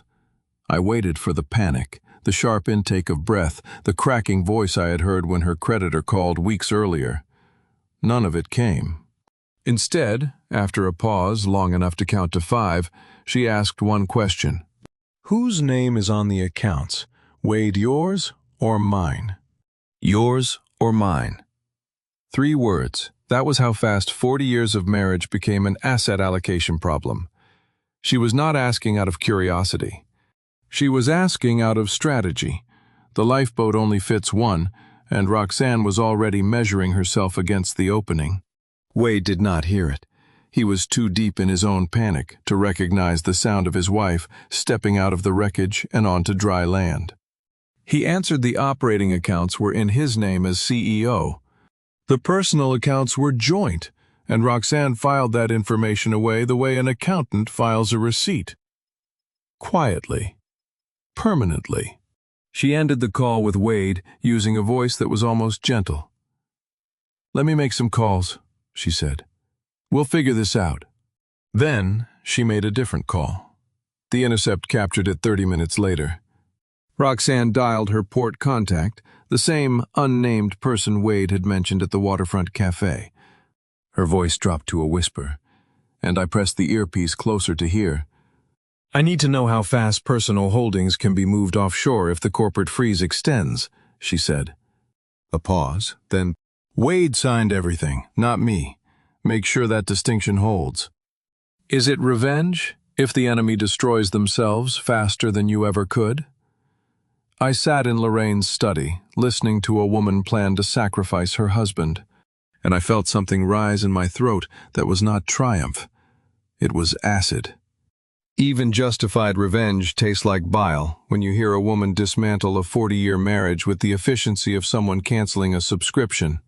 She was going to let him drown, and she was going to use his body as a raft. But Roxanne was not finished. The Intercept logged one more call that morning, the final one, the one that changed the arithmetic of everything I had planned. She did not call her port contact again. She did not call her creditor. She called a criminal defense attorney. Not in Savannah, where a single phone call could reach someone who knew someone who would mention it at a dinner party. In Charleston, 200 miles away. A jurisdiction where her name meant nothing, and discretion was billable by the hour. Roxanne was lawyering up. She was building a defense, and she was doing it in a city where no one could warn Wade that his wife was preparing to testify against him. I told Cecil about the Charleston attorney that same night. He went quiet for a long time, the kind of quiet that means a man is recalculating every variable in a plan he thought was airtight. Then he said we needed to move faster. Roxanne was building a lifeboat, and if she finished it before we struck, she would sail away clean and leave Wade holding every anchor. We did not have to wait long for her next move. Wade called an emergency board meeting for 7 a.m. on a Tuesday before the markets opened, before the lawyers woke up, before anyone could tell him no. Cecil's source inside the building flagged it before dawn. Dolores Pratt sent a text to Cecil at 6:45 with the agenda a single item: executive severance protections. A golden parachute. Wade had convened 3 hand-picked directors in the Bay Street boardroom, men who owed their positions to Lorraine, but their paychecks to whoever sat in the corner of the office now. The early morning light came through the floor-to-ceiling windows in pale February columns, illuminating a conference table set with fresh coffee no one would touch and documents no one had read carefully enough. Wade stood at the head of the table in a suit that looked like it had been pressed by a man whose hands were shaking. "Gentlemen, given the current instability, the board should formalize executive protections," he said. "Standard practice." One of the directors, an older man, who had survived on the board by never disagreeing with anyone who signed his retainer, looked at the severance figure and shifted in his chair. "This is rather generous, Wade." From a chair against the wall, Roxanne uncrossed her arms. "It's industry standard," she said. "Sign it." A golden parachute only works if you jump before the building collapses. Wade was still debating which floor he was on. But Roxanne knew exactly how many floors remained, and she had already located the exit. The severance amount was $3.8 million. I learned this from Cecil's text, relayed from Dolores inside the building, and the number hit me like a fist to the sternum. $3.8 million. Roxanne's remaining personal debts totaled $3.9 million. $100,000, that was the margin. That was the difference between the golden parachute Wade thought he was building for himself and the extraction fund Roxanne had designed for her own escape. She was not protecting her husband. She was looting the last room in a burning building and walking out the back door while he stood at the front, waving for help. Cecil's next text was a question. Should I intervene? I stared at my phone in Lorraine's study, the journal open beside me, the morning light just beginning to touch the port cranes visible through the window. I could have intervened. I could have called the board directly, revoked the quorum on trust authority, frozen the vote before the first pen was uncapped. But Lorraine taught me something about traps. You do not spring them when the prey arrives, you spring them when the prey relaxes. When the pen is in hand, and the signature line is waiting, and the room smells like fresh coffee and false security, that is when you open the door. I typed one word back to Cecil. Go. The 3 directors signed. Their expensive pens clicked open, one after another, mechanical, precise. The sound of men who had learned long ago that compliance was more profitable than conscience. Dolores reported each signature in real time. 3 names, 3 copies. The golden parachute was approved. All it needed was Wade's countersignature as CEO. He reached for the pen. His fingers tightened around it until his knuckles went white, not from hesitation, but from the particular intensity of a man who believes he is about to save himself. The tip of the pen descended toward the signature line. Just need my signature and we're... The boardroom doors opened. Not fast. Not with the violence of a raid or the urgency of an interruption. They opened slowly, with the deliberate authority of Suming, who had timed this entrance to the second. The heavy mahogany panels swung inward, and the hallway light spilled across the conference table like a blade. A figure stood in the threshold. The room went silent. Not the comfortable silence of a pause between sentences, but the vacuum silence that fills a space when every person in it simultaneously stops breathing. The directors froze with their pens still in their hands. The coffee carafe stopped steaming. Even the Bay Street traffic below seemed to dim, as though the city itself had turned down its volume to listen. Wade's pen hovered 1 millimeter above the signature line. His hand did not move. His eyes were locked on the doorway. Roxanne whispered from her chair against the wall. Wade, don't move. But it was not Wade who needed to worry about moving. It was the person in the doorway who held every card, every document, every answer to every question Wade had failed to ask for the past 6 weeks. The boardroom doors stood open. The figure in the threshold did not speak, did not step forward, did not need to. The silence said everything. And Roxanne, for the first time since I had known her, looked afraid. I stepped into that boardroom wearing a suit Lorraine had picked out 2 years before she died, navy bespoke. The one she said made me look like a man who built ships instead of a man who watered gardens. Cecil walked at my right. 2 forensic auditors in dark suits flanked my left. We moved through the doorway the way a tide moves through a harbor mouth slowly, inevitably, filling every corner of the room. Wade's pen was still hovering above the signature line. His hand had not moved. His eyes traveled from my face to Cecil's, to the auditors, and back again. Process a scene that did not fit inside the version of reality he had been living in for the past 6 weeks. I did not look at Wade first. I looked at Roxanne. She was standing now, her chair pushed back against the wall, her arms no longer crossed but hanging at her sides, the posture of a woman recalculating. Our eyes met for 1 second. In that second, I saw her understand everything, not the details, not the legal architecture, just the simple, devastating fact that the man she had dismissed as old, worn out, and useless had just walked into her boardroom wearing authority like a second skin.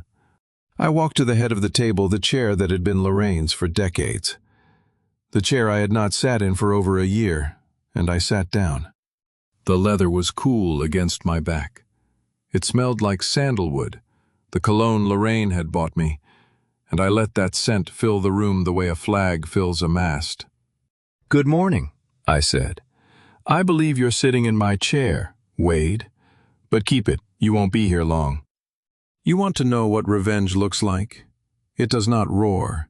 It sits down in a chair that used to be yours and waits for someone to ask why you are smiling."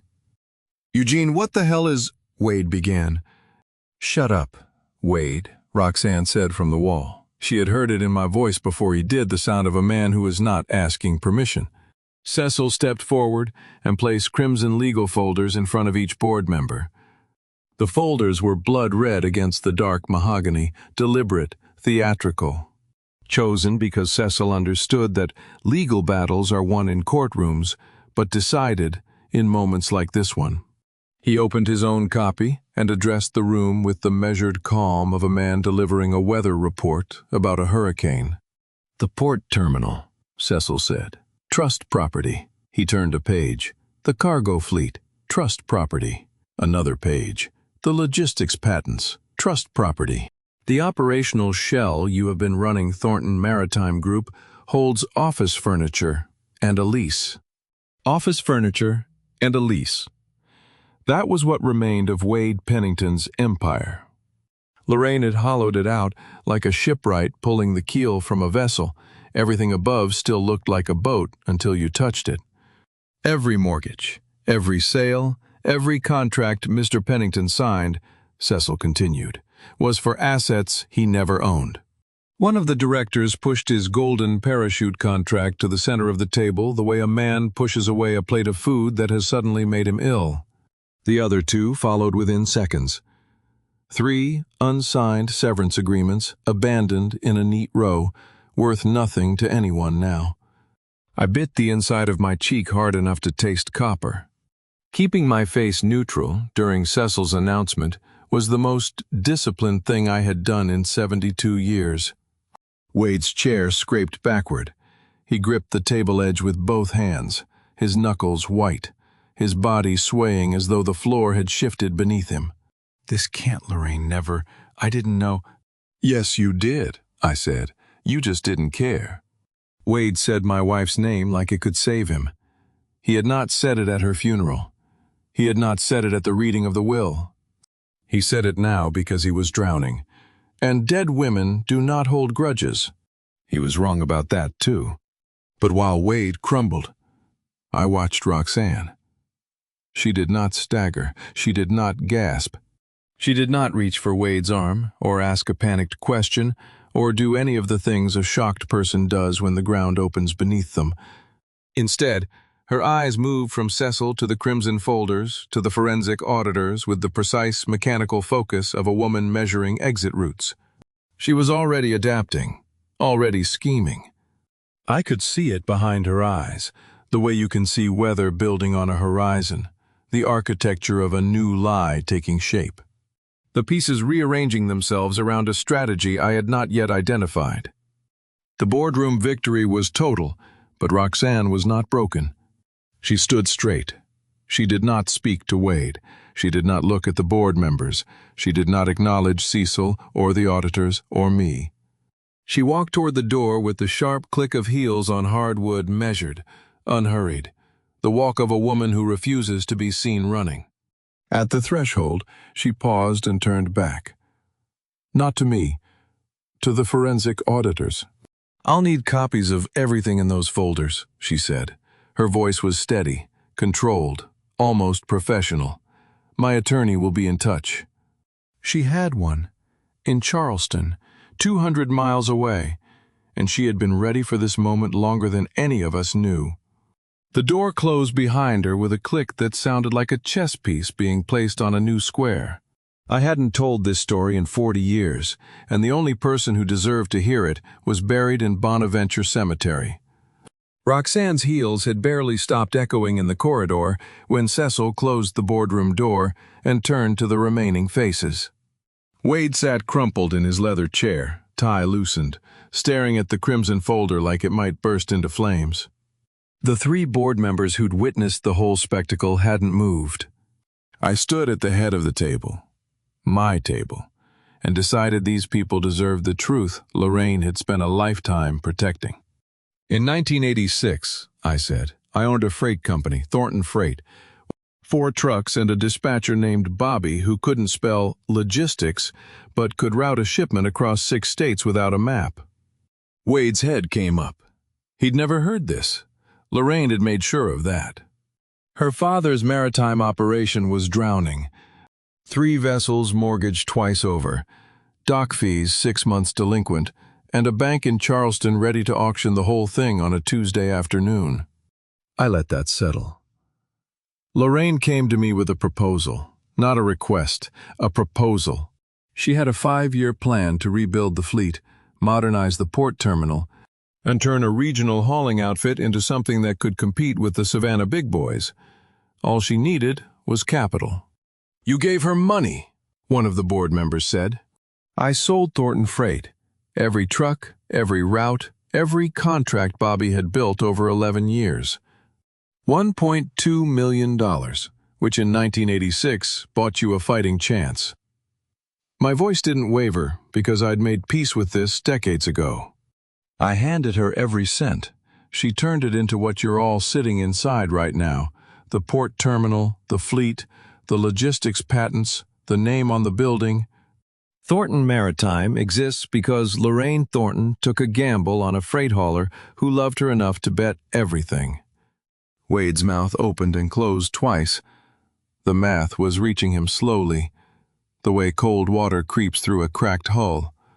If I'd built the seed money, and Lorraine had built the empire, then his claim to any of it had always been exactly what the trust said it was: nothing. "She never told me," Wade whispered.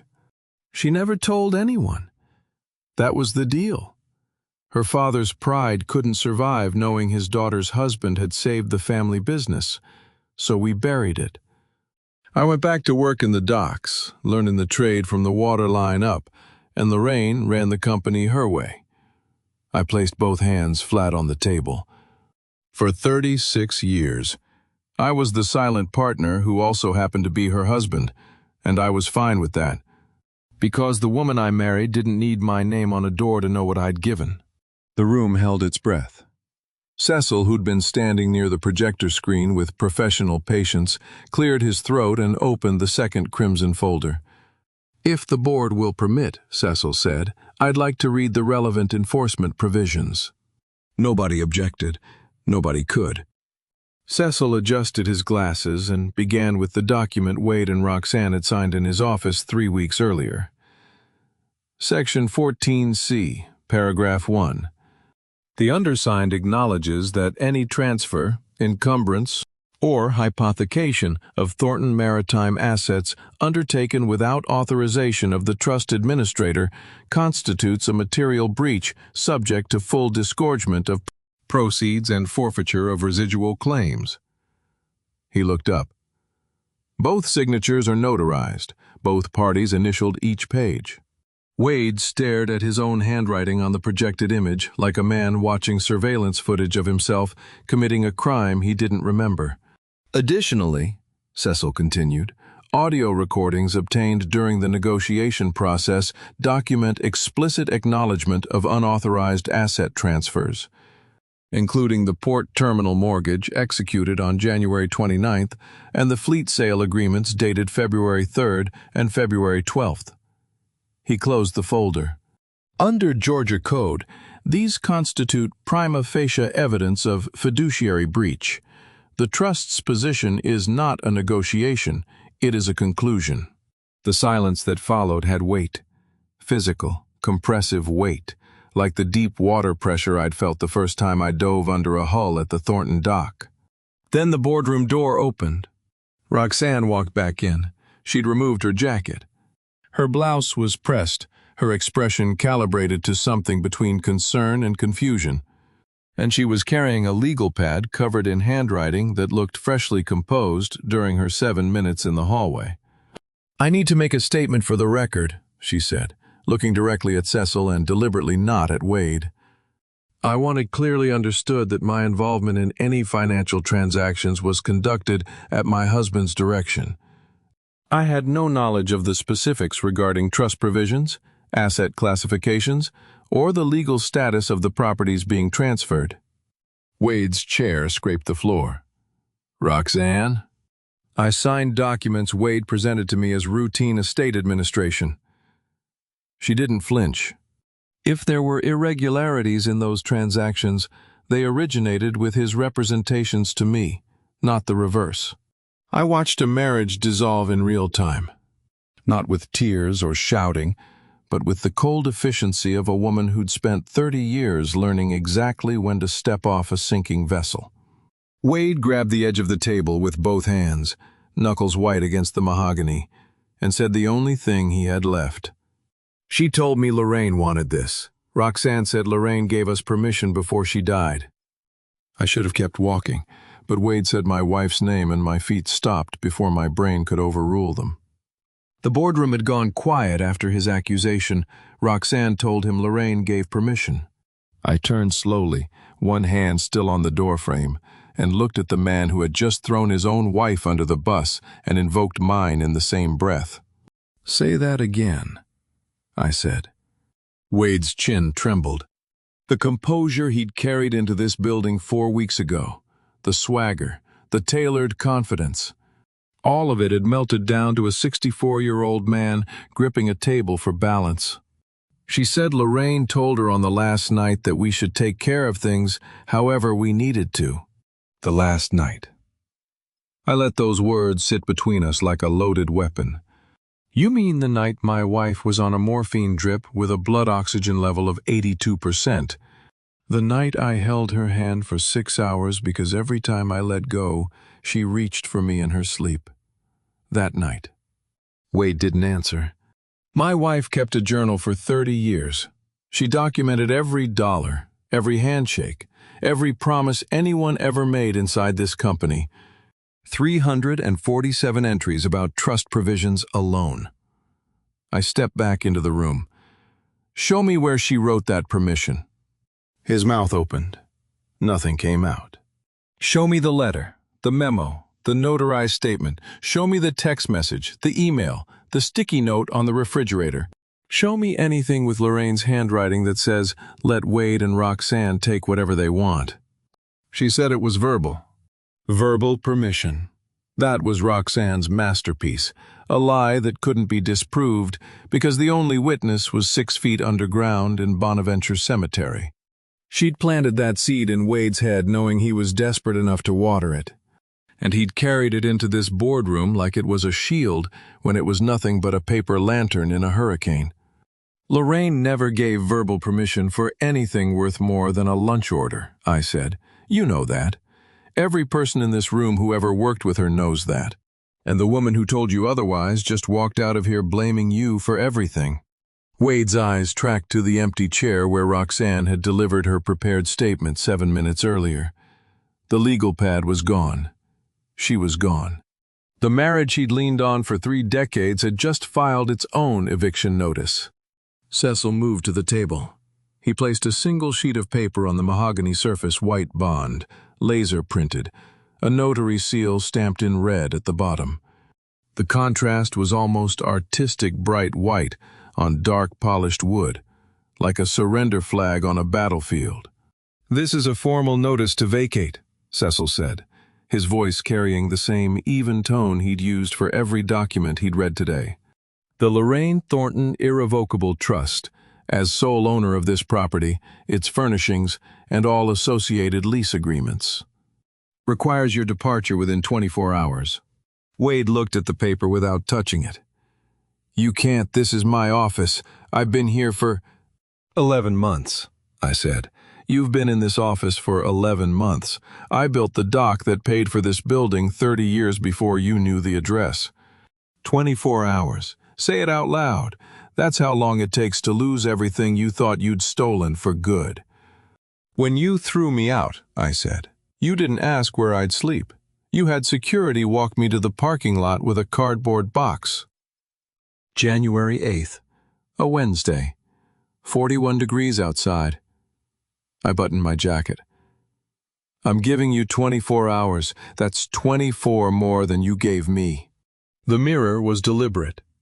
I wanted him to feel the reflection, to understand that every cruelty he'd measured out had been weighed and recorded and was now being returned with interest. Cecil gathered his folders. The 3 board members rose almost simultaneously, chairs sliding back in a quiet chorus of surrender. Nobody shook Wade's hand. Nobody offered condolences.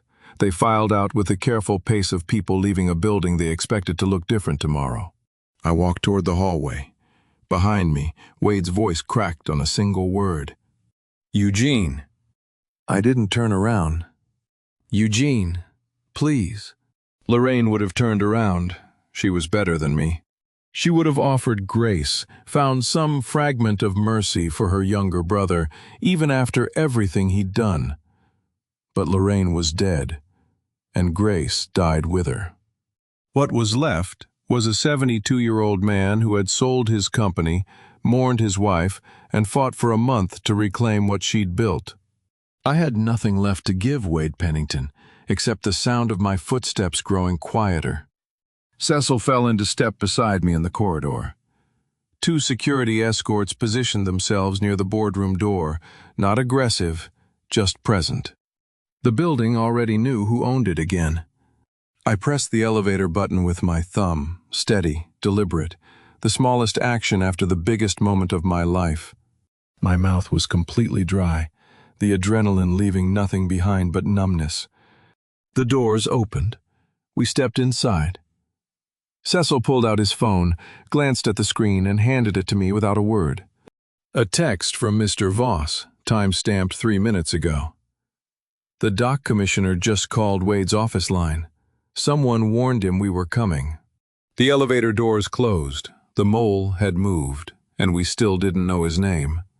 The first repo truck arrived before sunrise, and by noon there were 3. I wasn't there to see it. I didn't need to be. The text from Mr. Voss about the dock commissioner had kept me awake most of the night. But Cecil convinced me to let that thread breathe while the financial machinery we'd set in motion did its work.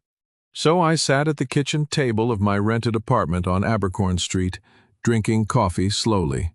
Deliberately the coffee of a man who finally had time while others were running out of it. And I read Cecil's updates as they arrived.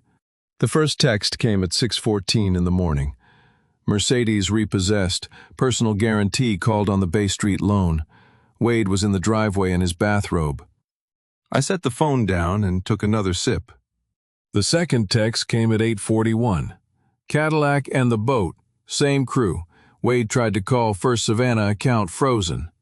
By 10:15, the third truck had come for the Escalade Roxanne kept at the house. 3 vehicles, 2 bank accounts, 1 22-foot sport fisher, gone by Thursday. The personal guarantees Wade had signed on company loans, signatures he'd scrawled without reading the fine print because he'd assumed the company would always be there to back them, were now personal liabilities with no company behind them. Financial collapse doesn't happen like an explosion. It happens like a tide going out slow, quiet, and by the time you notice, you're standing on bare rock with nowhere to hide. Wade had been standing on borrowed ground for years. The tide had simply revealed what was always underneath. Nothing. I scrolled through Cecil's messages with my thumb. Each update a small detonation on a screen. The mechanical facts of repossession flatbed hydraulics, lien paperwork, frozen account notifications carried a sound I imagined Wade had never had to hear before. The whine of a car being loaded onto a truck bed. The click of a bank officer's keyboard locking an account. The particular silence of a phone that stops ringing. Then, Roxanne's world cracked open in print. Cecil's afternoon text was 2 lines, lawsuit filed. Chatham County Courthouse, her Charleston attorney filed a motion to seal denied. The real estate creditor had moved. The debt Roxanne had hidden for months was now a matter of public record. Typed into the Chatham County system, where any clerk, any reporter, any neighbor with a courthouse login could find it. Roxanne Pennington, née Beaumont, could survive losing money.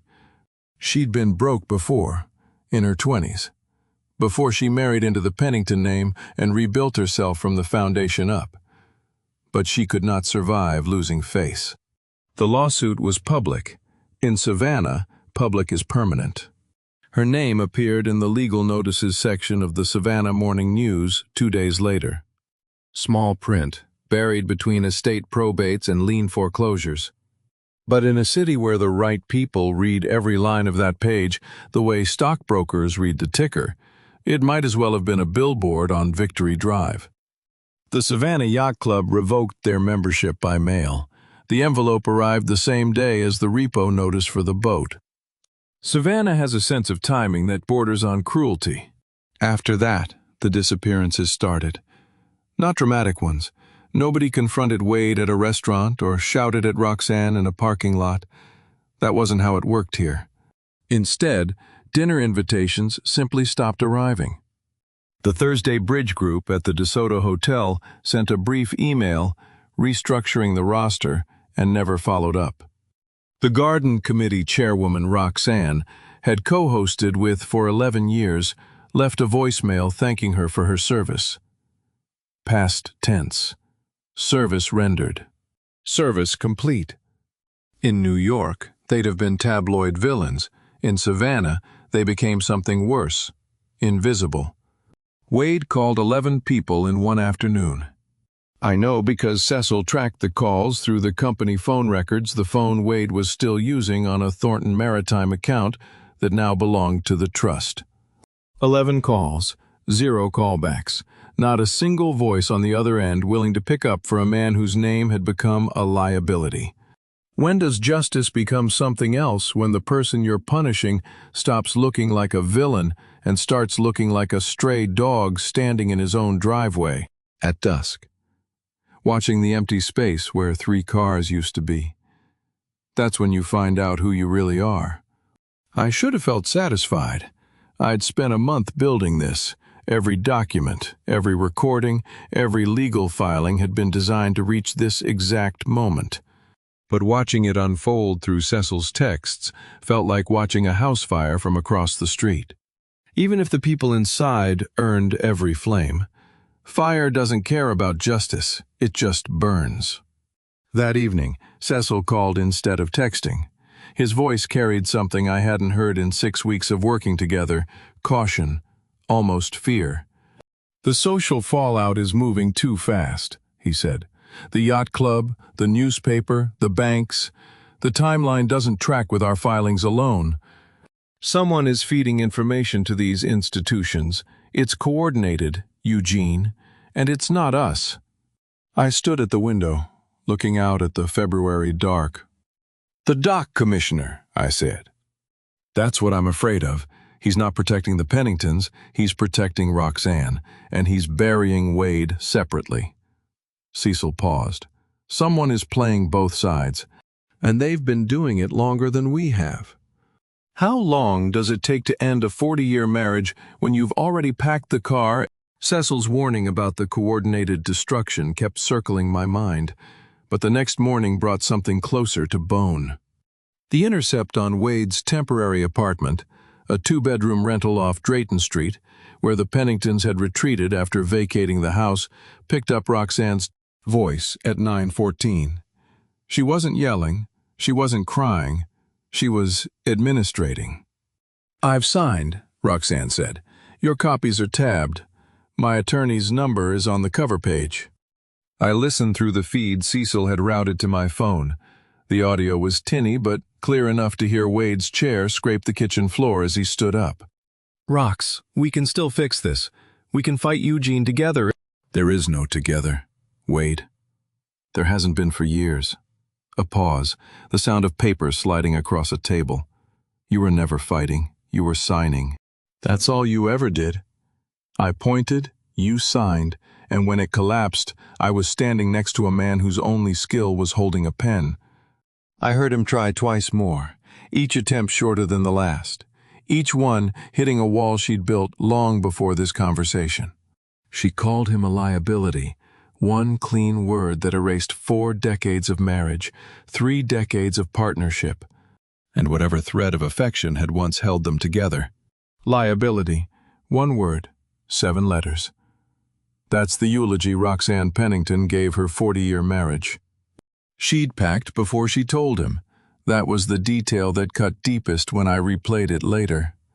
2 black suitcases were already by the apartment door, zipped, handles up, ready before the first word was spoken. The divorce papers in the manila folder had been filed through her Charleston attorney days earlier. Roxanne hadn't come to negotiate or even to argue. She'd come to notify. The way a company sends a termination letter effective immediately. "Please return your badge." Wade's voice cracked on something I couldn't make out. Then Roxanne's heels crossed the kitchen floor, steady, and measured, the same rhythm she'd used walking out of the boardroom a week earlier. The apartment door closed with a soft click. Not a slam. Roxanne didn't slam doors. She simply left them behind, the way you leave a hotel room without sentiment, without looking back, because nothing in it ever belonged to you. I recognized that walk. Straight spine, no backward glance, 2 suitcases rolling behind her on the hallway carpet. She'd watched me do it in the boardroom and learned the choreography of leaving. The student had studied the master, and now she was performing her own version with the cold precision of someone who'd rehearsed it in her head for months. Roxanne walked out the way a captain leaves a ship, not drowning with it, but making sure the crew saw her leave so the record would show she wasn't aboard when it went down. Jasmine. Cecil told me later that the apartment smelled like jasmine for hours after she left. Her perfume soaked into the couch cushions and the curtains and the air itself, lingering in a space she'd already abandoned. There's something cruel about a scent that stays when the person doesn't. The feed went quiet for 11 minutes. I sat in my rented room on Abercorn Street with the phone on the table between my coffee cup and Lorraine's journal, listening to the silence of a man sitting alone with divorce papers he hadn't seen coming. Then I heard Wade cry. Not the way men cry in movies, dramatic, cathartic, a release that leads to resolution. This was the sound of a 64-year-old man discovering that his entire life had been a transaction. Every decision Roxanne made, every push toward the company assets, every late-night conversation about what they deserved, none of it had been about love.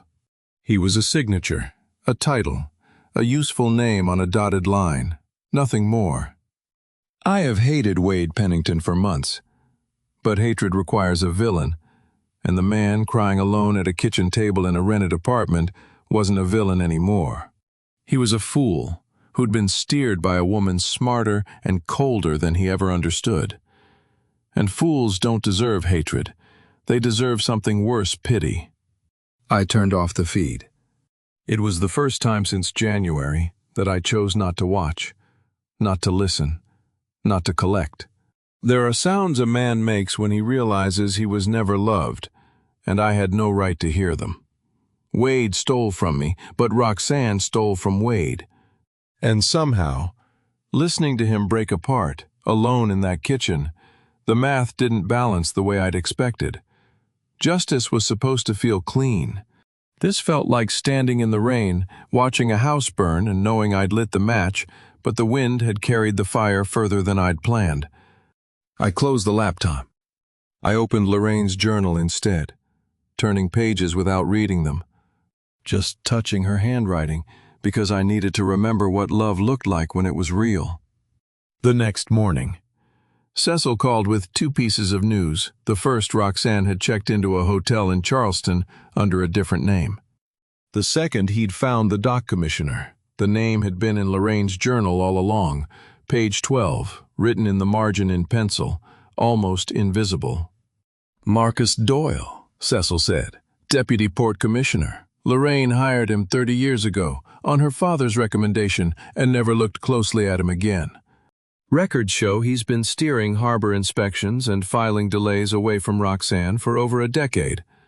Off the books, in exchange for a cut of what she skimmed. And when Cecil said the name, I understood why my wife had never told me. He came on foot, which meant he had nothing left, not even the pride to call a cab. The name Cecil had said on the phone was still ringing in my ears, Marcus Doyle. A man I had shaken hands with at a dozen port functions and never once suspected when I saw Wade through the security camera. Standing at the iron gate of the Thornton estate in a coat too thin for late February. The dock commissioner's identity someone Lorraine had known. Someone she'd hidden from me had kept me awake all night, but the man at my gate wasn't Marcus Doyle.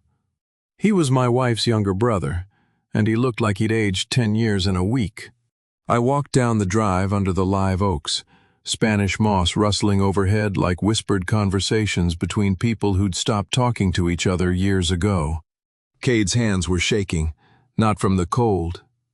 They shook the way my father's did before he died, not temperature but the body finally admitting what the mind had been carrying alone. He didn't ask for money, didn't ask me to drop the legal case or return what the trust had reclaimed. He gripped the iron bars of the gate and asked the only question that mattered to him. Did Lorraine forgive me? His voice was stripped down to nothing. Before she died, did she ever say anything? I studied the man on the other side of the gate. The tailored confidence was gone. The boardroom swagger, the country club handshake, the borrowed authority, all of it had been repossessed, along with the cars and the bank accounts and the wife. What was left was a 64-year-old man in a wrinkled coat asking about forgiveness from a woman who couldn't give it anymore. She wrote about you in her journal, I said. She tracked what you and Roxanne did for years. Every transaction? Every unauthorized signature, every meeting you thought was private. That's not forgiveness, Wade. That's evidence. His chin dropped, then came back up. I know, but was there anything else? Anything that wasn't evidence? I didn't have an answer. The journal's final page was still unread, sitting on Lorraine's desk in the study behind me, and I wasn't sure I wanted to know what it said any more than Wade did. I opened the gate. Not all the way, just enough to show him I wasn't afraid and wasn't hiding.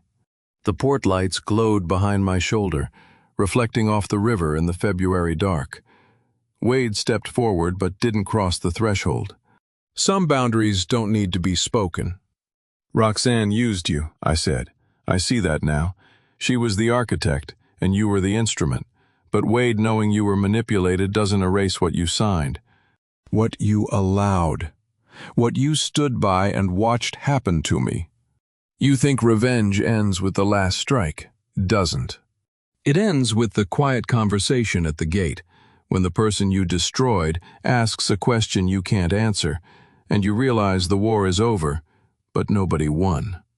I don't hate you, I said, and meant it. But I can't forget you stood there while your wife signed away my life, January 8th. Security walked me to the parking lot. You watched from the second-floor window. I looked up, and you looked away. Wade's eyes closed. I know. I stood there. That's the part I can't forgive either. He didn't argue, didn't make excuses, didn't invoke family or blood or the decades we'd shared holidays across the same table. He agreed with me, and agreement was harder to walk away from than a fight. A fight lets you stay angry. Agreement just leaves you standing in the dark with someone who sees the same broken thing you do. I told him to get a lawyer, a real one, not whatever Roxanne's Charleston attorney had been feeding him. I told him the criminal referral was already with the district attorney's office, and that cooperating would matter more than resisting. He nodded like a man receiving a diagnosis. Then he turned and walked back down the road toward town. No car, no phone call. Just a man in a thin coat disappearing into the live oak shadows, and I stood at the open gate until I couldn't hear his footsteps anymore. That evening, I sat in Lorraine's study. The room still smelled like her old books, dried lavender. The ghost of her hand lotion soaked into the leather chair where she'd spent every evening for 20 years writing in the journal that now sat closed on her desk. I'd poured a bourbon an hour ago. The ice had melted. The glass sat untouched, warming to room temperature beside the leather cover. The journal sat on the desk like a grenade with the pin half pulled, one page left, the final page. Lorraine's last words, written in the weeks before she died. And I'd been carrying this book for a month without reading the ending because I was afraid of what it would make me. If she forgave them, if those last words contained grace for Wade and Roxanne, then everything I'd done wasn't justice, it was revenge wearing a better suit. And I wasn't ready to try that suit on. I placed my palm flat on the leather cover, feeling the texture she'd touched every day. And I left it there the way you leave your hand on a door you're not sure you want to open. Not tonight. But as I stood to leave, the desk lamp caught something I'd missed in every previous reading. A second bookmark, tucked deep in the spine, marking page 12, Marcus Doyle's page. I'd read it before. But now, beneath his name, in ink lighter than the rest, I saw 4 words in Lorraine's handwriting I'd somehow never noticed. He was my mistake. Not a lover, not a secret I would spend the next month unraveling. Her mistake had been one of trust a man she'd hired on her father's word and never looked at closely again, who had spent a decade turning that blind spot into a second income. She had named him in the margin not as a confession, but as a debt she'd meant to settle herself and run out of time to finish. I would finish it for her. 3 nights I circled that journal like a man circling a grave he wasn't ready to visit. Lorraine's 4 words, her mistake. Her secret had shaken something loose in me that I couldn't put back. I sat in her study each evening with the journal on the desk and the bourbon going warm and the port lights blinking through the window. And each night I placed my hand on the leather cover, and each night I pulled it away. The dock commissioner, the margin note, the life my wife had lived in the spaces between the lines she showed me. On the 4th night, I opened the journal to its last page.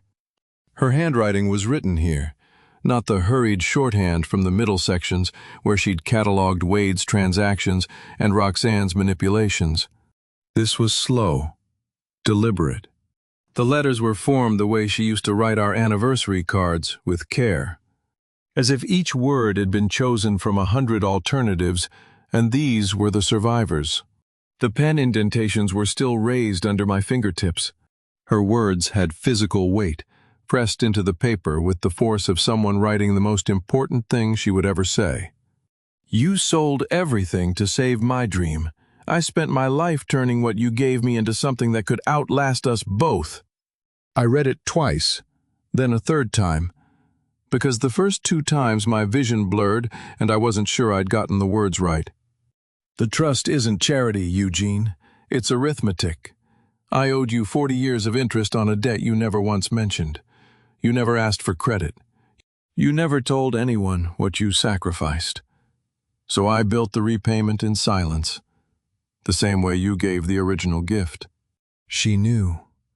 Every year, every board meeting, every quarterly report she filed while I worked the docks and learned the trade from the waterline up, she knew what I'd given away in 1986. And she'd spent her entire career making sure I'd get it back. The trust wasn't a weapon against Wade and Roxanne. It was a receipt.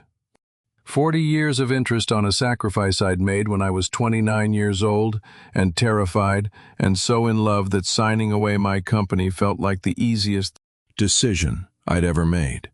I cried the way old men cry silently, with my shoulders still, because somewhere along the way we learned that grief is a private language and the body should not translate it for anyone. But these weren't grief tears. They tasted different. Salt, yes, but the salt of a man who has been repaid a debt he never asked to collect. I closed the journal. The study was quiet.